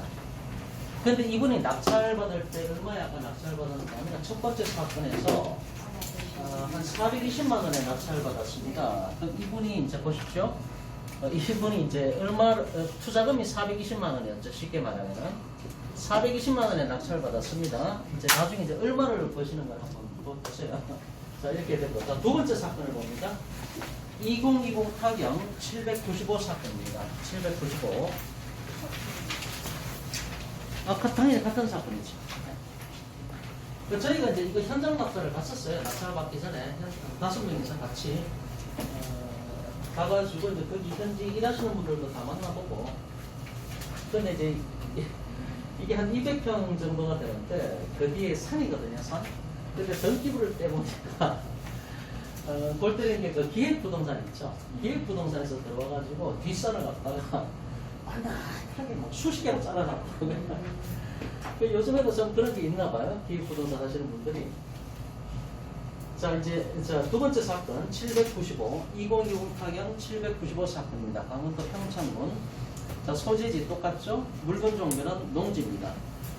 자, 이제 처음에는 이 지분 경매를 통해서 주희석이라는 분이 60% 정도를 낙찰 받았습니다. 투자금은 420만 원 들어갔습니다. 그 다음에 주희석이라는 분이 원래 지분권자죠. 원래 지분권자인 장지원님을 상대로 공유물 분할 청구를 들어간 겁니다. 전형적이죠, 그죠? 자, 농지고 물건 종류는 농지고 매각 물건은 토지 매각이고 사건명을 보시면은 임의경매라고 되어 있죠. 가로 안에 공유물 분할 경매라고 되어 있습니다. 공유물 분할 경매. 그 이런 의미를 갖고 계실 분이 있을 거예요. 제가 종로박물관에서 강의할 때에도 임의경매하고 강제경매 구분할 때 임의경매라는 얘기는 기본적으로 담보물건이 전제로 깔려야 되지 않습니까? 담보물건 전제로 깔려야 되기 때문에 현행법상 임의경매에 들어갈 수 있는 것은 5가지죠. 5가지. 기억나십니까? 담보물건에 해당하는 게 유치권, 질권, 저당권, 유치권, 질권, 저당권, 이 3가지. 이 법전에 명시가 되어 있지 않습니까? 나중에 저희가 이제 유치권 경매를 공부를 하게 될 텐데, 이 유치권에 기해서 경매 집어넣었을 때, 그것도 임의경매라고 일단 표현이 되는 거죠. 그렇죠? 기본적으로. 담보물건이니까. 그럼 유치권, 질권, 저당권, 그 다음에 네 번째가 전세권 같은 경우, 전세권 같은 경우는 3가지 조건을 갖췄을 때, 아까 얘기한 3가지 조건, 집합 건물이 전부 전세 들어가야 되고, 두 번째 선순위 걸려야 되고, 세 번째 전세권자가 직접 경매 신청했을 때, 그때 전세권자가 경매 신청했을 때 그것도 임의경매로 들어가는 거죠. 5번째는 뭐가 있습니까? 특별법에 나오죠. 가등기 담보 등에 관한 법률, 담보가등기. 오전에도 담보가등기 제가 설명을 드렸지 않습니까? 그 담보가등기에 의해서 경매 집어넣었을 때 가담법 이게 12조인가 13조에 나와 있죠. 그죠? 12조인가 13조에 보면은 가등기 담보 또는 담보가등기는 경매 넘어갔을 때 이 담보가등기는 저당권으로 본다라고 명시가 되어 있잖아요. 그러니까 저당권하고 똑같은 거기 때문에 담보가등기에 의해서 임의경매 집어넣었을 때 이건 저당권하고 똑같이 보는 거죠. 그래서 현행법상 담보물건에 해당하는 유치권, 질권, 저당권하고 그 다음에 전세권은 50%는 용익물건의 성격을 갖고 있고 50%는 담보물건의 성격을 갖고 있죠. 그런데 담보물건적 성격이 부각이 됐을 때 그때는 이 전세권에 의해서 임의경매 신청을 한다는 얘기죠. 물론 전세권에 의해서 직접 임의경매 신청할 수도 있고 또는 전세 보증금 반환 채권이라고 하는 일반 채권에 의해서 소송을 통해서 확정 판결을 받고 나서 그 확정 판결을 집행 권고를 해서 강제경매 집어넣을 수도 있습니다. 그죠? 말씀을 드렸잖아요, 예전에. 그러니까 전세권에 의해서 임의경매 집어넣을 수도 있고 전세 보증금 반환 채권을 권고를 했을 때는 소송을 통해서 강제경매로 들어갈 수도 있는 거고 그 다음에 담보가등기 이렇게 되는 거죠. 기본적으로 이제 이런 것들이죠. 유치권, 질권, 저당권하고 전세권하고 담보가등기 뭐 빠진 게 있나요? 자, 종목에서 다 공부하셨잖아요. 빠진 게 있나요? 다 나왔잖아요, 그죠? 다 나왔죠, 그죠? 네. 요 5가지가 임의경매고 나머지는 전부 다 강제경매인 거죠. 강제경매. 일반 채권. 내가 누구한테 돈 빌려준 게 있는데 담보를 잡지가 않았어요. 건전한 같은 담보 잡은 게 없단 말이죠. 근데 돈은 빌려줬어요. 근데 이제 지불각서는 받아놨고. 그럼 전부 다 일반 채권이니까 일반 채권 같은 경우는 소송을 통해서 확정 판결을 받아야 되잖아요. 확정 판결을 받든지 또는 뭘 합니까? 제일 간편한 방법이 지급명령 신청하는 거잖아요. 지급명령 신청했을 때 14일이 지나면 2주가 지나면 그 확정되잖아요. 이런 판결 확정서라든가 지급명령 확정서 이런 것들을 뭐라 그럽니까? 집행권원이라고 얘기하잖아요. 이런 집행권원에 기해서 경매 집어넣었을 때 이걸 갖고 강제경매라고 얘기를 한다는 얘기죠. 이렇게 이제 강제경매에 들어가는 거죠. 근데 여기 보면은 지금 이게 이제 임의경매라고 했는데 공물 분할 경매인데 이걸 임의경매라고 얘기를 하고 있거든요. 이게 뭔 말인가 하면은 기본적으로 경매는 임의경매하고 강제경매 두 가지로 나눠지는 거죠. 나눠지는 건데 민사집행법 법조문을 보면은 맨 앞에 나오는 게 강제경매에 관한 법조문이 나옵니다. 강제경매. 그럼 이제 소송 절차라든가 이런 게 쭉 나오죠. 그 다음에 나오는 게 임의경매가 나옵니다. 임의경매. 그 다음에 나오는 게 뭔가 하면 형식적 경매가 나옵니다. 형식적 경매. 이 형식적 경매에 들어가는 게 유치권 경매라든가 공유물 분할 경매라든가 이런 것들이 형식적 경매에 들어갑니다. 법률에 규정이 있는 것들. 이렇게 이제 법전 편제 순서가 이렇게 돼 있는데 임의경매 쪽을 보면 이렇게 나와 있습니다. 임의경매는 강제경매를 준용한다 이렇게 돼 있습니다. 그렇기 때문에 출입문이 다를 뿐이지 들어가는 문이 다를 뿐이지 95%는 똑같다 이렇게 보는 겁니다. 왜냐하면 일단 경매 들어가고 나서 나머지는 똑같기 때문에 95%는 똑같은 거죠. 출입문이 다를 뿐인 거죠. 그런데 형식적 경매에 해당하는 것들이 유치권에 의한 경매라든가 공유물 분할 경매 또는 청산을 위한 경매 이런 것들인데 이 형식적 경매에 해당하는 것 법조문을 보면 임의경매를 준용한다 또 이렇게 되어 있습니다. 그래서 지금 이게 공유물 분할 경매니까 여기에 들어가잖아요. 여기에 들어가는 건데 어차피 임의경매를 준용을 하는 거니까 여기서는 이게 임의경매다라고 얘기를 해놓고 있는 거죠. 그런 의미입니다. 감정가가 지금 5,100만 원이죠. 그러니까 몇 년 전에 감정가는 그렇게 이렇게 높지 않았죠. 몇 년 전에는 얼마였습니까? 이게 3천만 원이었잖아요. 2018년도에. 2018년도에는 앞에 사건을 보시면은 메뉴에 앞에 사건에서 2018년도 4월 달에 감정평가할 때는 이때는 3천만 원이었습니다. 2,970 얼마였죠. 그죠? 근데 지금 이게 2020년도니까 2년 지났죠. 그죠? 2년 좀 지나서는 이게 5천만 원을 뺐다는 얘기죠. 3천에서 5천을 뺐습니다. 감정가가. 그럼 현재 감정평가액은 5천만 원입니다. 5,100만 원짜리입니다. 자, 이것이 1차 오른쪽에 입찰 진행 내용을 보면은 지금 이제 2020 타경 795 사건을 보고 있습니다. 오른쪽에 입찰 진행 내용을 보면은 1차, 2차, 그 다음에 이제 3차, 4차, 5차에서 밑으로 좀 유찰됐죠. 그죠? 그럼 처음에 5,100만 원짜리였는데 지금 5차 때 얼마까지 내려갔습니까? 21년 4월 달에 1,200만 원까지 떨어졌잖아요. 1,200만 원까지 떨어졌으니까 이것이 이제 24%까지 떨어진 거 아닙니까? 최저가가 24%, 100%짜리가 24%까지 무려 5배나 가격이 내려간 겁니다. 아무리 유찰돼도 왜 이렇게 유찰됐냐 이런 얘기죠.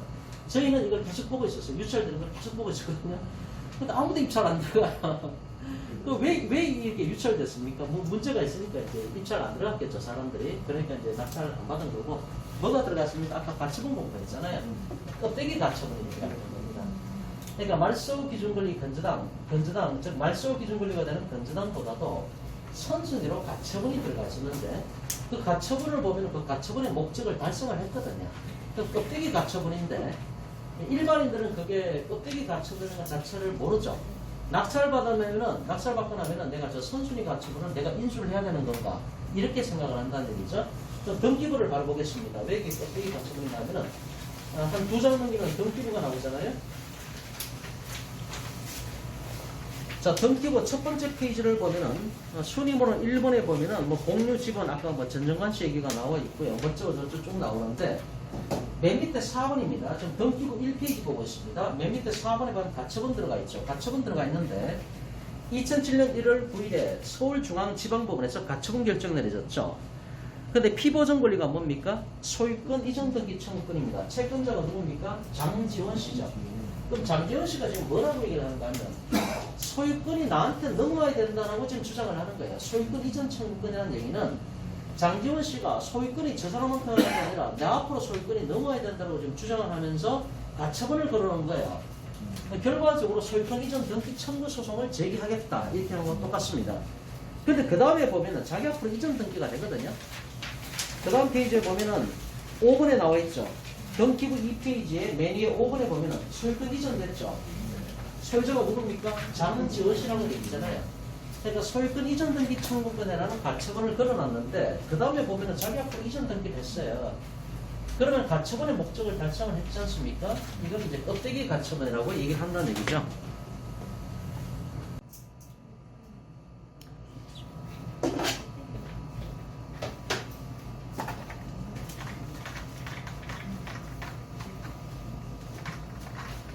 자, 자, 그래서 결론적으로 말씀을 드리면은 말소 기준 권리가 되는 건저당이 있고요. 이 건저당보다도 선순위 가처분이 들어가 있습니다. 선순위 가처분입니다. 가처분인데 가처분 자체가 소유권 이전 등기 청구권입니다. 소유권 이전 등기 청구권은 내 앞으로 소유권 이전 등기를 넘겨달라라고 하는 가처분이 들어가 있는 거죠. 여기에 대해서 이제 가처분이 들어가 있는데 등기부 바로 밑에 보면은 자기 앞으로 소유권 등기를 했습니다. 그러면 가처분의 목적을 달성을 했죠. 가처분의 목적을 달성했으니까 이 가처분은 아무 소용이 없는 겁니다. 있으나마나 껍데기죠. 근데 이게 이 목적 달성한 걸 모르고 말소 기준 권리보다도 선순위 가처분인데 그 가처분 자체가 소유권 이전 등기 가처분이 들어가 있으니까 아무도 입장을 못 들어가는 겁니다. 내가 이걸 낙찰을 받는다 하더라도 이 가처분권자가 승소하고 나면은 자기 앞으로 소유권을 넘겨갈 거 아닙니까? 그렇기 때문에 아무도 입찰을 못 들어가니까 유찰되고 이렇게 유찰됩니다. 무려 20%까지 유찰되지 않습니까? 근데 저희는 뭐 5명이 새벽같이 출발했어요. 저기 부천성에 모여가지고 여기까지 가야 되는, 강원도까지 가야 되는 거니까. 근데 이제 5명이 같이 가다 보니까 이걸 꼭 낙찰을 받자 이렇게 돼가지고 좀 무리하게 써내서 한 50% 가격을 써낸 거예요. 그래서 이제 낙찰 받고 나서는 많이 아쉬웠습니다. 한 30%만 써내도 낙찰을 받는 건데 뭐 알았나 본데 어떻게 될지 모르는 상황이니까 그렇게 된 사건입니다. 그래서 말소 기준 권리보다 선순위 가처분인데 이 가처분이 가처분의 목적을 달성했으니까 이건 껍데기 가처분이고 이걸 낙찰을 받는다 하더라도 이 가처분을 인수하는 게 아니라는 얘기죠. 대신에 나중에 팔아먹을 때는 등기부에서 지울 필요를 있는 거죠. 일반인들은 모르니까 가처분 들어가시면 무조건 안 살려고 해요. 모르니까. 근데 지울 필요를 있는 지우면 되는 거죠. 뭐. 이렇게 된 겁니다. 예. 근저당이 없지 않나요? 있습니다. 나중에 보여드리겠습니다. 지금 이게 이제 이 표시가 정확하게 안 있었을 거예요. 그래서 제가 아까 등기부를 다 떼야 되는데 등기부를 다 떼자니 너무 양이 많아가지고 제가 안 뗐거든요. 주희석 씨 입장에서는 네. 가처분 말소를 미리 해놨으면 높은 가격으로 낙찰을 할 수 있지 않나요? 예, 다시 한 번만요. 주희석 씨 입장에서는 예. 이 가처분을 장전 얘기해서 네. 말소를 시키는 게 더 낫지 않습니까? 그랬겠죠. 근데 이제 주희석 씨는 지금 이 사람은 꾼이거든요. 완전히 꾼입니다. 400만 원 투자해갖고 여기서 이제 공물 분할 경매를 통해서 낙찰을 받으면 낙찰가에서 60%는 자기 거잖아요. 그거 목적으로 들어가는 거니까 이 사람은 뭐 이것저것 갈 일도 없습니다. 무조건 이 시스템으로 가는 거죠. 그러면 주희석 씨는 네. 5차 때 안 들어가고 다 떨어졌을 때 들어가려고 하셨겠네요? 저희는 이제 뭘 생각을 했는가 하면은 이 두 사람 중에 누구든지 입찰 들어올 수는 있는 거거든요.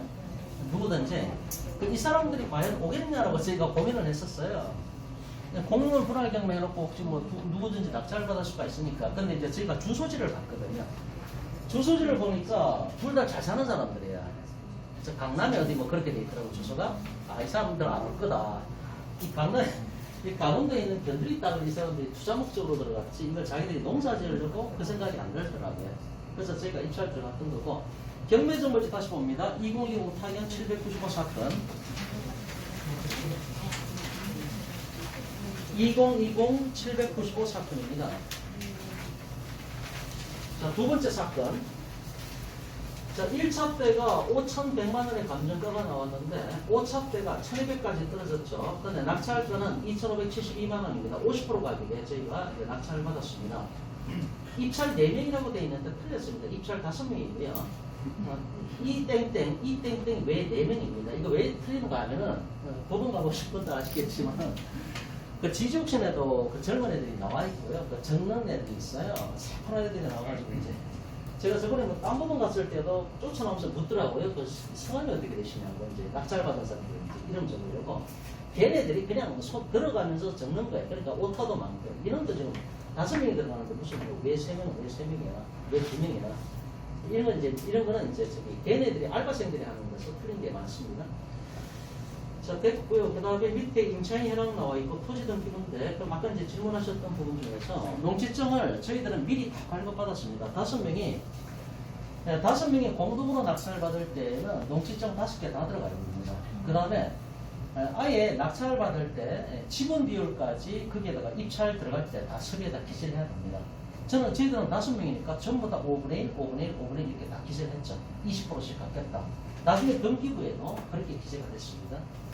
그래서 농지증을 사전에 발급받고 딱 준비해서 갔죠. 그럼 낙찰을 받자마자 저희가 바로 옆에 가가지고 창구에 가가지고 농지증을 다 제출했죠. 5개 전부 다.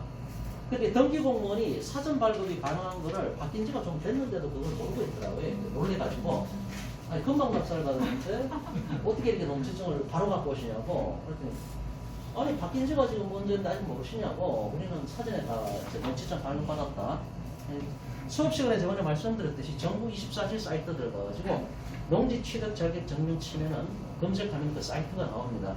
그래서 그쪽으로 넘어가셔가지고 인접사항 기재하면은 농지증 발급됩니다. 한 이틀이면 발급되는 것 같아요. 그 다음에 이제 발급이 안 될 때는 발급이 안 된다고 나옵니다. 그러니까 내가 농지를 낙찰받을 때에는 내가 농지증이 제출할 수 있을지 없을지 사전에 검사해 볼 수가 있다는 얘기죠. 예, 그렇게 됐고요. 토지등기부를 봅니다. 맨 밑에. 토지등기부에 보면은 1번, 2번, 2번에 가처분, 2번에 2007년 1월 11일에 장지원 가처분 들어갔는데 등기부 3번에 보니까 장지원 씨가 결과적으로 자기 앞으로 소유권 이전 등기를 했지 않습니까? 가처분의 목적이 소유권 이전 등기 청구권을 갖고 가처분을 걸어놨는데 결과적으로 소원 성취했다는 거 아닙니까? 그죠? 그래서 이 가처분은 의미가 없다 이런 얘기입니다. 그 다음에 등기부 4번에 나와 있고, 그 다음에 등기부 5번에 보니까 임의경매, 주기석 씨가 임의경매 집어넣었잖아요. 공유물 분할 경매에 넣었다 이런 얘기입니다. 공유물 분할 경매를 쓰니까 지금 제가 이게 건저당으로 말씀드렸는데 건저당이 아니라 여기서는 요것만 놓고 봤을 때는 임의경매가 바로 말소기준권리가 되는 거죠.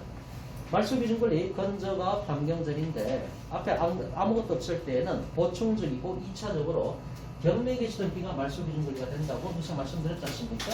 예, 그래서 맨 밑에 주희석 씨가 이 공유물 분할 경매, 임의경매 집어넣었죠. 이것이 바로 말소기준권리가 되고 말소기준권리보다 선순위 가처분인데 가처분의 목적을 달성을 했으니까 낙찰자가 이 소유권 이전 등기 청구에 관한 가처분을 인수하지 않아도 된다 이런 얘기입니다. 근데 선순위로 소유권 이전 등기에 관한 가처분이 있으니까 아무도 못 들어가는 거죠. 겁이 나니까. 내가 낙찰받아도 저 사람이 가처분 소송에서 승소하면은 소유권 갖고 갈 거거든요. 그러니까 아무도 입찰 못 들어가는 거니까 계속 유찰됐던 거죠. 그 가처분에 대한 내용이 항상 옆에 주석으로 달리나요?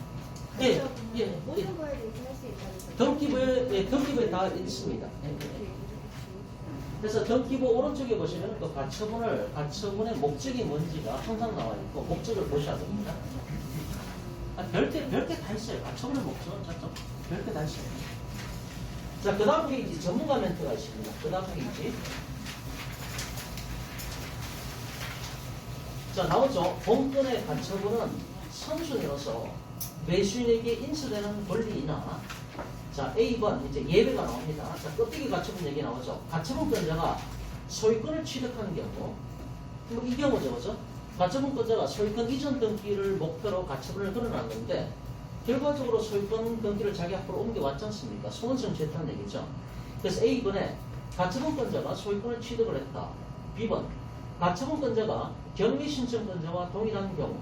C번 피보전 권리가 건저당 설정 청구권이고 가처분 권리자가 건저당 설정을 완료한 경우, 그 다음에 목적 달성을 이유로 가처분 등기 말소 축탁 신청을 하거나 사정 변경을 이유로 가처분 취소 신청을 하여 가처분이 소멸될 수가 있습니다.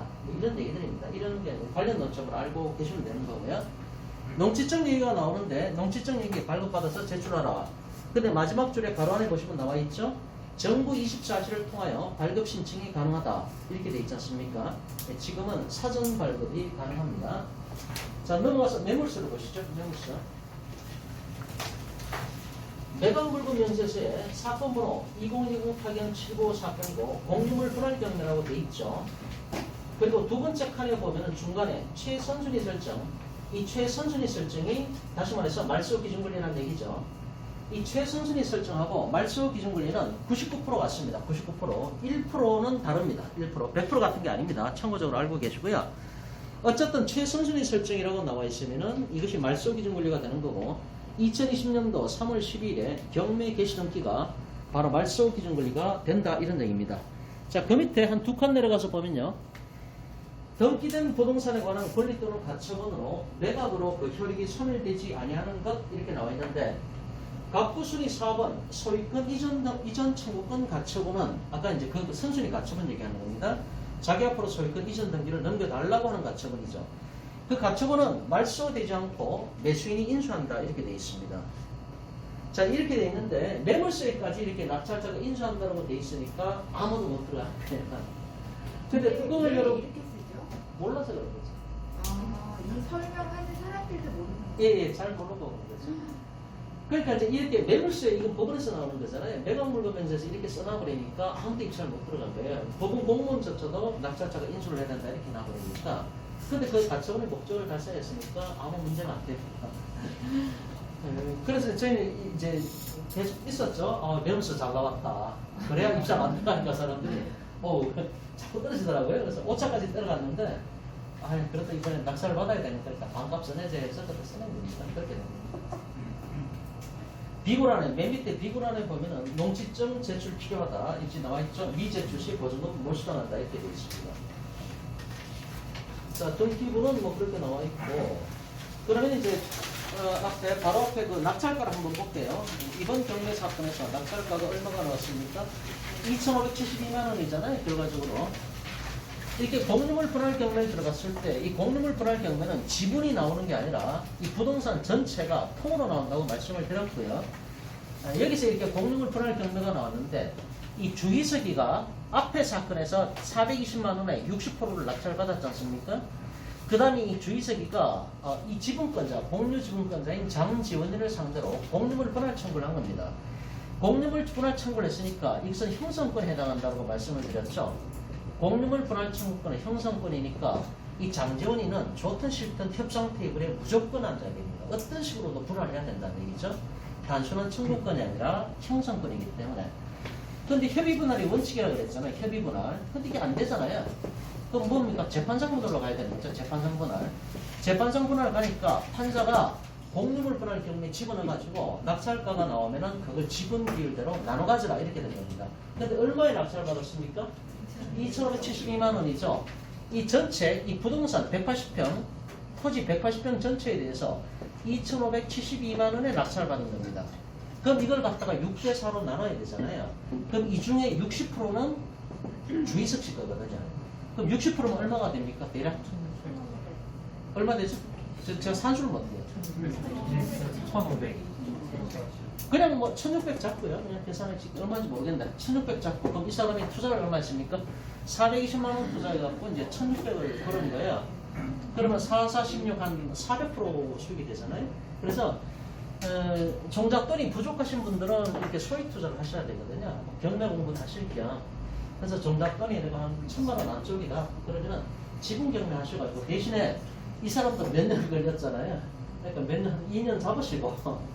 그래서 지분 나오는 거 잘 보고 계셨다가 낙찰 받은 다음에 무조건 공유물 분할 소송을, 분할 청구를 해서 나중에 소송 들어가서 공유물 분할 경매로 이제 결정이 나면은 나중에 낙찰되면은 낙찰가에서 자기 지분 비율대로 나눠 가지시는 거죠.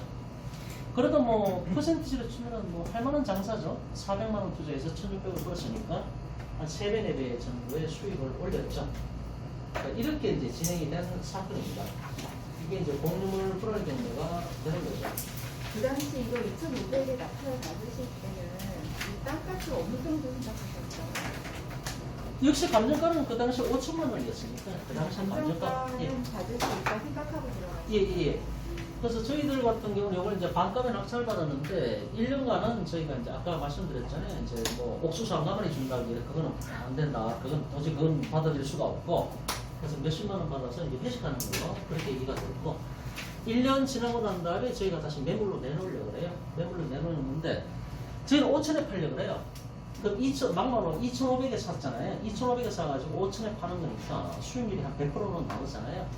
그리고 저희가 이제 격가지 얘기인데 2,500에 낙찰을 받았으니까 저희가 경락자금 대출 받았거든요. 경락자금 대출은 낙찰가의 80%입니다. 낙찰가의 80%. 그래서 저희가 농협 가서 대출 받았는데 2천만 원 대출 받았습니다. 2천만 원 대출 받았고 이거 저 예? 100만 원씩 투자하신 거예요? 1인당이요? 네. 아니죠. 2,500원. 아니죠. 1인당 저희가 600만 원씩 투자를 했습니다. 600만 원씩. 그러니까 5명이니까 3천만 원이잖아요. 종잣돈이. 3천인데 여기서 2,572만 원 낙찰가로 들어갔고 남는 게 한 500 되잖아요. 이건 경비로 사용됐습니다. 왔다 갔다 교통비하고 밥도 먹어야 되잖아요. 예? 아, 이걸 묻는 거예요? 예. 아, 이거 저희 회사에 투자했습니다. 아, 받아가지고. 네. 저희, 이거 뭐, 괜히 뭐 이런 얘기하면 그런데, 저희가 경매 투자회사니까 여기 1년에 45% 수익 주잖아요. 그럼 여기 2천만 원, 저기 뭐 무슨 타워라고, 이게 뭐 유튜브니까 공개하기는 그렇고, 무슨 타워에 저희가 투자를 했어요. 그래서 이게 40%만 잡아도 800만 원 나오잖아요, 순수익이. 요것도 이제 5명이 나눠가지고. 그러니까 양쪽으로 수익을 잡으니까 요건 요거대로. 대출을 받아서 짠 데. 네, 요거는 블루문 투자에서 저희가 수익 받기로 하고, 그 다음에 요거는 이제 5천에 팔기로 하고, 이런 거는 양쪽으로 이렇게 됐습니다. 그래서 자, 이렇게 할 때가 돈이 없으시면은 적은 돈을 갖고, 이제 뭐, 마음을 광고하셔야죠. 어떻게 하면 돈을 벌까? 돈 벌기 제일 중요한 거니까. 맨 마지막에 대담표 한번 보세요. 대담표.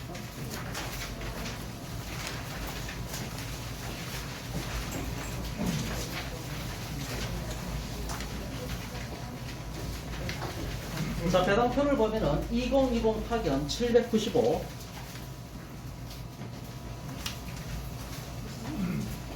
배당표 맨 마지막 페이지입니다. 맨 마지막 페이지 배당표가 나오죠. 자, 낙찰가가 2,572만 원에 저희가 낙찰됐죠, 그죠? 낙찰됐을 때 예상 배당표를 보면은 매각 부동산이 나와 있고 매각 대금이 2,572만 원입니다. 그리고 전 경매 보증금이라는 얘기가 앞에서 이제 만약에 낙찰받은 사람이 있는데 그 사람이 잔금 미납을 했을 때 그러면 잔금 미납한 사람은 입찰 보증금 10% 몰수당하잖아요, 그죠? 근데 이 사건은 그런 기록이 없으니까 전 경매 보증금은 없습니다. 빵원입니다. 그 다음에 경매 비용이 들어가죠. 뭐 등기도 보내야 되고 여러 가지 현장 답서도 해야 되고 이런 게 이제 115만 원 정도가 들어갔다 이런 얘기입니다. 그래서 이제 낙찰가에서 경매 비용을 빼고 나니까 실제 배당할 금액이 2,456만 4천 원이죠. 자, 요것이 이제 실제 배당할 금액이 되는 겁니다. 그럼 배당할 때 배당 금액이 거기 1,115만 6천 원. 왜 이렇게 적지? 알았어. 채권자 금액을 한번 볼게요. 이렇게 적나요? 채권액이 얼마야? 맨 밑에 경매를 보니까 이제 돈을 안 써놨네요. 그럼 이제 여기서 보면은 맨 앞 페이지에 그러니까 이제 이 사건 금방 이제 그 다음 사건을 보면은 이 사람이 주기세기가 공유물 분할 청구를 한 사람이고 이 사람이 당하는 사람이잖아요. 그러니까 이 사람이 채무자란에 들어가 있습니다. 채무자란에. 이제 채권자란에. 네, 채권자로 들어가 있고 당하는 쪽이 채무자란에 기재가 되어 있습니다. 근데 공유물 분할 경매 이런 것들은 채권 채무 관계는 아니잖아요. 근데 형식상 그렇게 기재가 되는 겁니다. 그런데 여기서 지금 이제 채권 금액을 왜 그렇게 기재를 해놨는지 뭐 명확하게 앞에 서류가 없어서 잘 모르겠는데 어쨌든 그거 이제 배당을 하고 나서 배당하고 남는 거는 누구한테 갑니까? 배당하고 남는 돈이 있다. 낙찰가가 들어왔는데 낙찰가를 가지고 배당을 빚잔치를 가겠다. 근데 돈이 남아요. 누구한테 갑니까? 소유자한테 주는 겁니다. 소유자한테. 이 배당금의 경매 비용을 동일한데 어수선스러운 거 아니에요? 그걸 잘 모르겠네요, 제가. 경매 비용 좀 써는 것 같아요. 경매 비용만 써놨네요. 네네. 그러니까 이건 말씀 맞는 것 같습니다. 이거는 공유물 분할 경매니까 이제 낙찰가가 들어오면은 그거를 각자의 비율에 따라서 빚잔치에서 가져가는 거고 원래 채권자 채무자라는 개념 자체가 여기는 없지 않습니까, 그렇죠? 공유물을 경매로 붙여서 낙찰가가 나오면은 그걸 n분의 1로 나눠 가져라 이런 거기 때문에 경매 비용만 여기 적어놨네요, 보니까 경매 비용만 적어놓고 이제 남는 돈에 대해서 n분의 1로 나눠 가지게 되는 그런 형태가. 경매 비용 네. 누가 가져가는 거죠? 경매 비용이요? 법원에서. 아니, 경매 비용은 기본적으로 경매 비용은 기본적으로 이제 처음에 경매 집어넣는 사람이 경매 비용을 예납을 해야 됩니다. 예납을 하고 나중에 배당받을 때 영순위로 먼저 가져가야 됩니다. 아니 저는 이제 어떻게 생각했냐면 예. 이 사람들이 공유물 분할 청구를 해서 둘만 정리를 하면 되는 거잖아요. 예. 그 밑에 뭐 다른 거 나눠줄 사람이 없잖아요 예, 지금. 예, 예. 그래서 할 일이 없으니까 이 비용을 예. 이 사람 둘이서 해결하나 싶은 생각이 잠깐 들었었어요. 그런데 이 사건 같은 경우는 등기부를 보시면은 다른 이해관계들이 지금 안 보이거든요. 없어서, 예, 예. 다른 이해관계는 없어요. 다른 채권자들은 전혀 건전함도 없고 아무도 없어요. 그러니까 경매 비용만 빼고 나머지는 이제 두 사람이 n분의 1로 나눠 갖게 되는 거죠. 저희는 이 사람들이 입찰 들어올 줄 알았지. 두 사람이 누군가는 들어오겠지. 그래서 이 사람들이 옷가만 봐. 자꾸 유찰돼가지고 20%까지 떨어졌잖아요. 왜냐면 둘 중에 뭐 누가 낙찰받든 자기가 반독서로 가져가면 될 테니까. 근데 안 들어오더라고요. 근데 이제 주소지를 보니까 다들 저 강남에 사시고 뭐 이랬더라고요. 그러니까 그럼 만약에 농지가 아니라면 들어올 확률이 좀 있대요. 뭐 그거는 뭐 케이스 바이 케이스겠죠. 그건 본인들 마음이니까. 들어오고 말고 그건 본인들 마음이니까. 저기 장지원 씨가 그 매수 청구를 할 수 있었는데도 안 했네요. 네, 그렇죠. 그런데 저기 5번 그 등기부 5번 소유권 이전에 아까 전에 그 껍데기 가처분 했을 때 예. 매매를 했는데 뭐 일본 안에 보면은 또 세무자 정정관이가 1억을 또 빌렸네요. 예, 예. 그 요건 어떤 관계가 되는 겁니까? 그냥 뭐 직접적인 관계는 아니겠지만 1억을 빌렸는데 어차피 지워졌지 않습니까? 이 상태. 네. 그런 상관이 없는 거죠. 다 지워졌으니까요. 다 갚았다는 얘기잖아요. 물론 이렇게 이제 공유물 분할 청구를 했을 때 장지원 씨가 주희석 씨한테 돈 주고 타협을 받을 수 있죠. 내가 60%의 돈 얼마 줄 테니까 완전히 다 나한테 넘겨라 이렇게 했을 수도 있죠. 근데 어쨌든 둘이 합의가 안 되니까 법원으로 간 거 아닙니까? 법원으로 가서 조정을 하려고 했는데 조정이 안 되니까 거의 다 99%다 경매로 넘어갔습니다. 판사도 그냥 귀찮은 거야. 불러놓고 합의를 불렀는데 합의가 안 되잖아요. 그럼 판사는 경매 넣어서 나눠 가지시라고 이렇게 되는 거죠. 자, 어쨌든 요거는 이제 맛보기 강의인데, 이제 이런 식으로 이제 예를 들어서 지분 경매로 낙찰을 받고 나서 나중에 공유물 개발 경매로 이런 식으로 들어간다는 얘기죠. 몇 분 남았죠, 제가? 몇 분? 40분. 40분이요. 지금 40분이에요? 이거 그래요? 그러면 20분 남았네요? 그러면 이제 딴 걸 좀 할게요.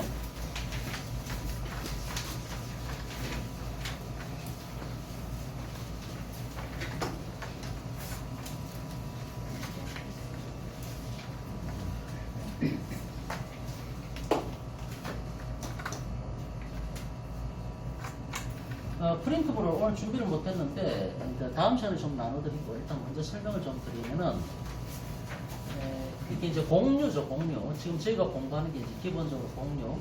보통 이제 공동 소유 형태, 공동 소유 형태가 공유냐, 합유냐, 총유냐 이렇게 나눠지는데 저희가 집중적으로 봐야 될 것은 공유 관계가 되는 거죠. 공유 관계. 공유 관계라는 얘기는 이거는 이제 소유권입니다. 소유권을 양적으로 분할해서 갖고 있는 겁니다. 소유권을 양적으로 분할해서 갖고 있는 그런 행위가 되는 거죠. 그런 게 되는데, 자, 법조문에 보면요. 보존행위는 갑자가 할 수 있다. 이렇게 돼 있죠. 갑자가. 보존행위. 그 다음에 관리행위를 하려면은, 관리행위는 어떻게 됩니까? 지분의 과반수가 있어야 되는 거죠. 지분의 과반수. 반수는 50%가 되기 때문에 해당 사항이 없고요. 50.1%라도 돼야 됩니다. 과반수가 내야 되는 거죠. 그 다음에 처분행위는 누가 하는 겁니까? 처분이나 변경행위는 전원의 동의가 있어야 됩니다. 전원의 동의.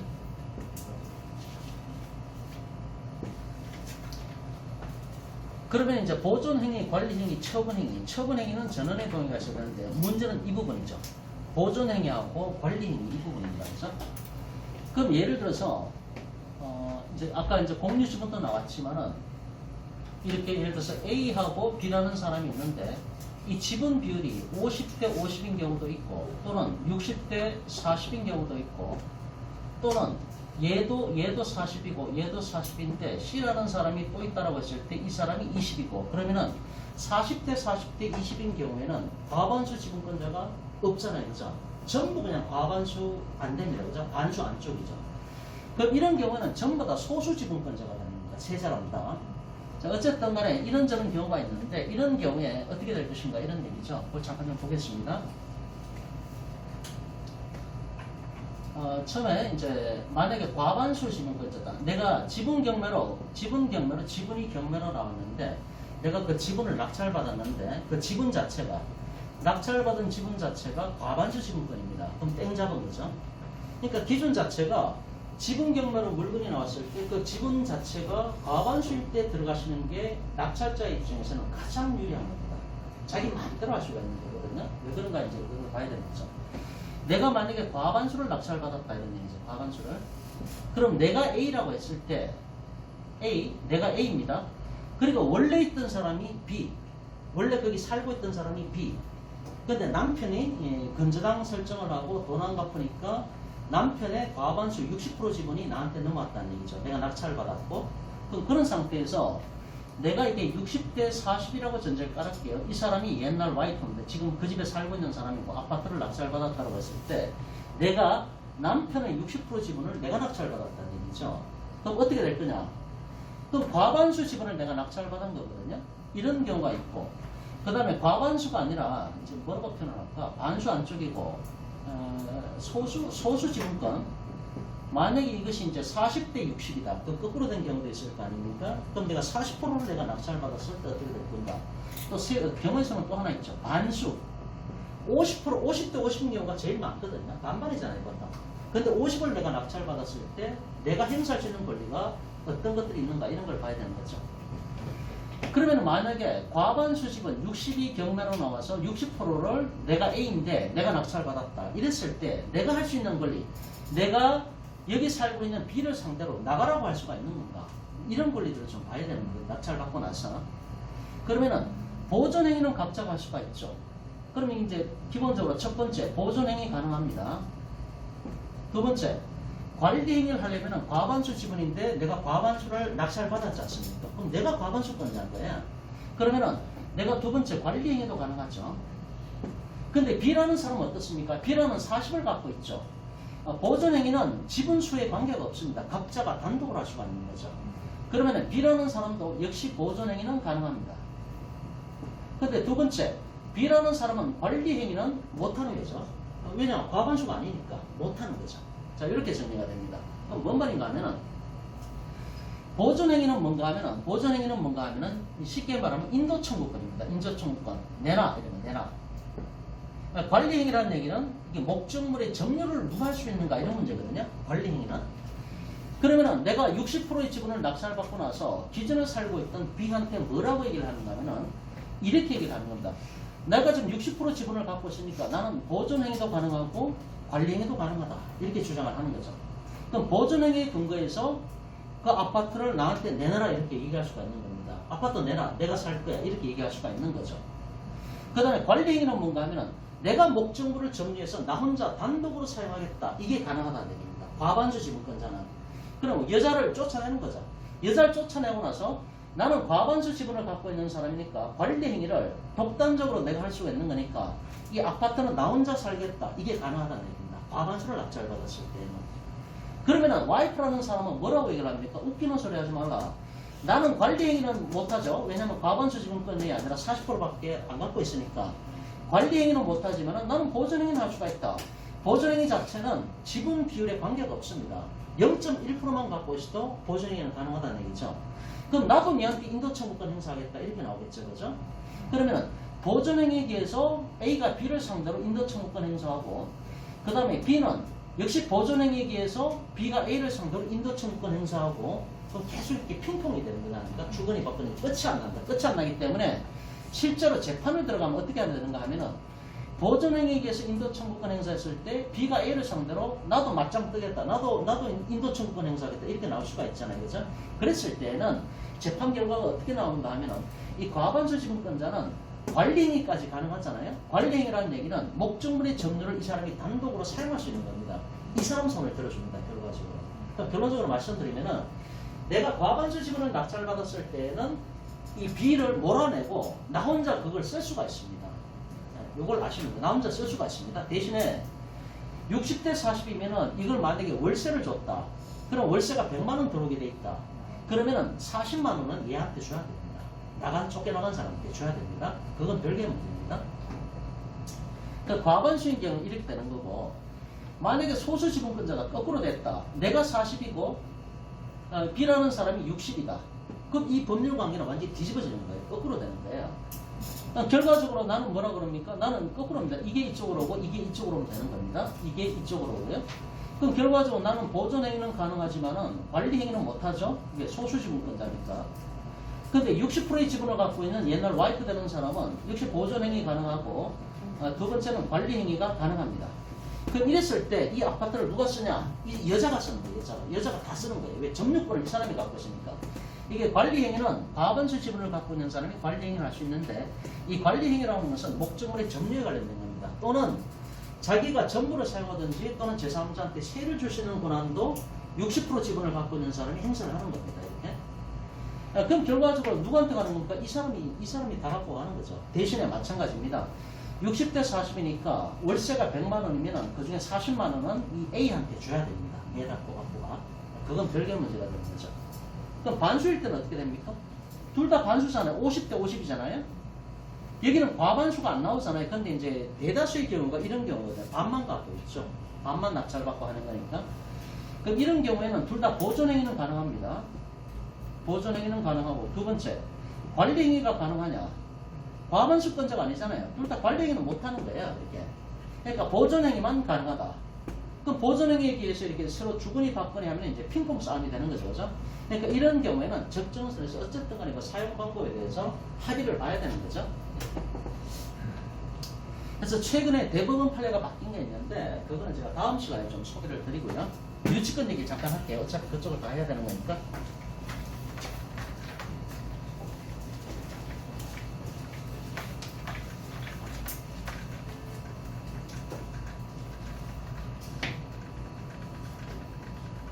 유치권은 두 가지 종류를 저희가 공부를 해야 되는데요. 민사 유치권이 있고 상사 유치권이 있습니다. 상사 유치권. 제가 이제 종법분들한테는 법전을 갖고 오라고 말씀을 드렸는데 뭐 법전 쳐다볼 시간이 없네요. 자, 이제 민사 유치권이 있고 상사 유치권이 있는데 두 가지 가장 큰 차이점은 뭔가 하면 민사 유치권은 결련성이 있어야 되는 거고요. 결련성. 근데 상사 유치권은 결련성이라는 게 없죠, 그죠? 이제 법전을 잠깐 좀 볼까요? 법전 갖고 오신 분 잠깐 보시고요. 법전에 보면은 유치권 파트를 한번 펴보시겠습니까? 이 옆에 분 같이 보셔도 되고요. 종박에서 강의할 때 저희가 법전을 만든 겁니다. 유치권 쪽을 잠깐 보시겠습니까? 민법학대 몇 조에 있는가면요. 법전 11페이지. 법전 11페이지에 보면 유치권에 관한 얘기가 나와 있죠. 유치권. 예, 법전 11페이지에 320조. 320조에 보면은 그 유치권의 내용에 관한 얘기가 나오는데 1항 보면은 타인의 물건 또는 유가증권을 점유한 자는 그 목적물에 점유가 들어가야 되는 거고 점유한 자는 그 물건이나 유가증권에 관하여 생긴 채권 이 관하여라고 하는 부분이 바로 결련성을 얘기하는 거죠. 결련성. 관하여 생긴 채권에 대해서 변제기에 있는 경우에는 이 세 가지 조건이죠. 그래서 이제 첫 번째 조건이 뭡니까? 목적물을 점유를 해야 됩니다. 점유한 경우에 그렇게 나와 있잖아요. 목적물에 점유를 해야 되는 거고 두 번째는 뭡니까? 결련성이 있어야 되는 거죠. 그 목적물에 관하여 생긴 채권 그 목적물에 관하여 생긴 채권이라고 법정에서 명시하고 있고 세 번째는 뭡니까? 변제기가 도래하는 경우에 이 세 가지죠. 그죠? 그래서 저희가 이제 목요일마다 뭐 회장님이 나오셔서 이제 유치권 깨는 특강도 하시는데 그때도 맨날 얘기하는 게 이거잖아요. 법정 내용 그대로 보시면 돼요. 목적물을 점유를 해야 되고 유치권 주장하려면은 밖에 나가보면은 플래카드 많이 걸어놨잖아요. 뭐 공사하다 중간되는 거 보면은 유치권 행사 중 이렇게 많이 표시가 되어 있지 않습니까? 그게 조건이 세 가지가 충족돼야 되죠. 첫 번째는 그 유치권 주장하는 사람들이 그 목적물을 점유를 해야 된다는 거죠. 목적물을 점유해야 되고 두 번째는 그 목적물에 관하여 생긴 채권이라고 이 법정에 명시가 되어 있잖아요. 그 목적물에 관하여 생긴 채권이라는 얘기가 유식한 말로 결련성이라고 얘기하는 거예요. 이제 그쪽 사람들 말로. 그래서 목적물에 관하여 생긴 채권이라는 얘기는 그 목적물하고 관련돼서 채권이 발생해야 되는 거지 얼토당토 않는 저희 뭐 김 회장님이 맨날 말씀하시는 그 무슨 뭐 다방 마담이 커피값 못 받았다고 하죠. 막 깔고 앉아가지고 그 아무 관계가 없잖아요. 건물공사하고는. 그러니까 뭐 그 목적물하고 어떤 관련성이 있어야 된다는 거죠. 그걸 결련성이라고 표현한다는 얘기죠. 그래서 그 목적물에 관하여 생긴 채권이어야 되고 세 번째는 변제기가 도래를 해야 됩니다. 이 세 가지 조건이 갖추어져야 되죠. 그런데 상사 유치권 같은 경우는 이게 상법 56조인가 다음 주에 제가 프린트를 해드릴 텐데 상사 유치권 같은 경우는 첫 번째 조건하고 세 번째 조건은 맞는데 이 결련성을 요하지 않습니다. 상법의 특성상 그렇습니다. 나중에 자세하게 설명을 드릴 거고요. 그런데 어쨌든 공부할 때 처음에 전체 밑그림을 그리고 시작을 해야 되거든요. 유치권은 두 가지가 있다. 민사유치권이 있고 상사유치권이 있는데 민사유치권은 세 가지 조건이 갖추어져야 되고 상사유치권은 이 중에서 변련성은 없다. 이렇게 되는 거죠. 그러면은 어떻게 되는가 하면은 자, 경매 등기가 이때 들어갑니다. 자, 이것도 자주 말씀드렸죠, 제가. 경매 개시 등기가 들어갔습니다. 시간 순서적으로 봤을 때. 그러면은 경매 개시 등기가 임의 경매가 됐든 강제 경매가 됐든 등기부에 경매 개시 등기라고 적히지 않습니까? 그러면은 목적물의 점유를 언제 해야 되는가 하면 여기 해야 된다. 여기서 경매 개시 등기가 들어가기 전에 목적물을 점유를 해야 되는 거죠. 그 다음에 변제기가 언제 도래를 해야 됩니까? 역시 마찬가지로 변제기가 이때 원칙적으로 도래를 해야 됩니다. 그래야 완벽한 유치권 주장을 할 수가 있는 겁니다. 근데 저희가 이제 그 목요일날 유치권 특강할 때 보면은 그 얘기 항상 하시잖아요. 유치권 깰 때 증거 자료를 수집을 해야 되는데 어떤 경우를 얘기를 많이 합니까? 유치권자라는 사람을 만나잖아요. 그렇죠? 유치권자를 만나가지고 이제 녹음을 하는데 얘기를 하다 보면은 뭐라고 얘기를 합니까? 언제 여기 들어오셨냐고, 언제 목적물의 점유, 당신이 지금 유치권 주장을 하고 있는데 언제 여기 들어오셨어요? 라고 물어보면은 항상 대부분 그러잖아요. 경매가 시작하자마자 자기가 들어왔다라고 얘기를 하는 거죠. 그 언제 들어온 거예요? 여기 들어온 거잖아요. 경매가 시작하자마자 자기가 들어왔다는 거예요. 자기는 빨리 들어왔다고 강조를 하는 건데 그럼 경매가 시작하자마자 목적물을 여기 들어왔다는 얘기잖아요. 이게 보호 못 받거든요. 경매 개시 등기 전에 무조건 목적물의 점유를 먼저 들어가야 된다고요. 그러니까 여기서 이제 그 녹음해놨다가 소송 들어가면 증거자료 녹취록 다 제출하니까 다 깨지지 않습니까? 그래서 반은 유치권 깰 때 반은 이 점유시 깨는 거죠. 이 점유식이라든가 아니면 불법 점유 인정 못 받거든요. 불법 점유 안 됩니다. 그런 데서 다 깨지는 거죠. 근데 만약에 여기서 변제기가 도래하는 경우가 있거든요. 또는 여기서 목적물을 점유하는 경우도 있습니다. 그럼 경우의 수는 여기서 목적물을 점유하고 경매 들어오기 전에 목적물을 점유하고 변제기까지 도래했을 때 이게 퍼펙트하죠. 이건 퍼펙트한 유치권자가 됩니다. 이거는 손못 댑니다. 근데 그게 아니라 경매 개시 등기 전에 목적물을 점유하고 그 다음에 나중에 경매 들어오고 나서 변제기가 도래했다. 또는 거꾸로 경매 개시 등기 전에 변제기가 도래했는데 그 다음에 나중에 목적물을 점유했다. 이때도 유치권이 성립하는가? 이렇게 질문을 던진다면 어떻게 답변하시겠습니까? 이거를 목요일날 유치권 특강 시간에 되게 많이 얘기를 하셨어요. 아마 저희 직원분들은 들어본 기억이 있으실 거예요. 근데 솔직히 말씀드리면은 저도 이제 그 강의를 들으면서 저런 점을 과연 여기 앉아 계신 분들이 반 정도 이해하실까? 저게 지금 뭔 말하고 있는 거죠? 솔직한 심정입니다. 제 심정인데. 그래서 저희가 이제 공부를 해야 돼요, 자꾸. 저희 친구들. 근데 이제 이 말씀을 하시는 거죠. 유치권 특강할 때. 원칙적으로 이렇게 돼야만 이게 퍼펙트하거든요. 근데 목적물의 점유는 이때 했는데 변제기가 나중에 도래했다. 또는 그 거꾸로인 경우에, 이런 경우에도 유치권은 성립을 합니다, 기본적으로. 유치권 성립. 근데 아까 그 얘기 뭔 말이냐? 유치권은 성립하지만은 낙찰자한테 대항할 수가 있는가 없는가 그 문제거든요. 그 논점은 여기서 다 성립됐으면 이건 낙찰자한테 대항할 수가 있는 거고요. 여기서 이렇게 성립됐을 때는 낙찰자한테 대항할 수가 없는 겁니다. 여기까지 생각하셔야 됩니다. 여기에 목요 특강 시간에 자주 나오는 레파토리가 있거든요. 기억하셔야 됩니다. 자, 좀 뭐 끝이 없어서 오늘은 이 정도까지 하고요. 질문을 일단 하시고요. 네, 없으시면은 오늘 여기까지 하고 다음 시간에 또 뵙도록 하겠습니다. 수고하셨습니다.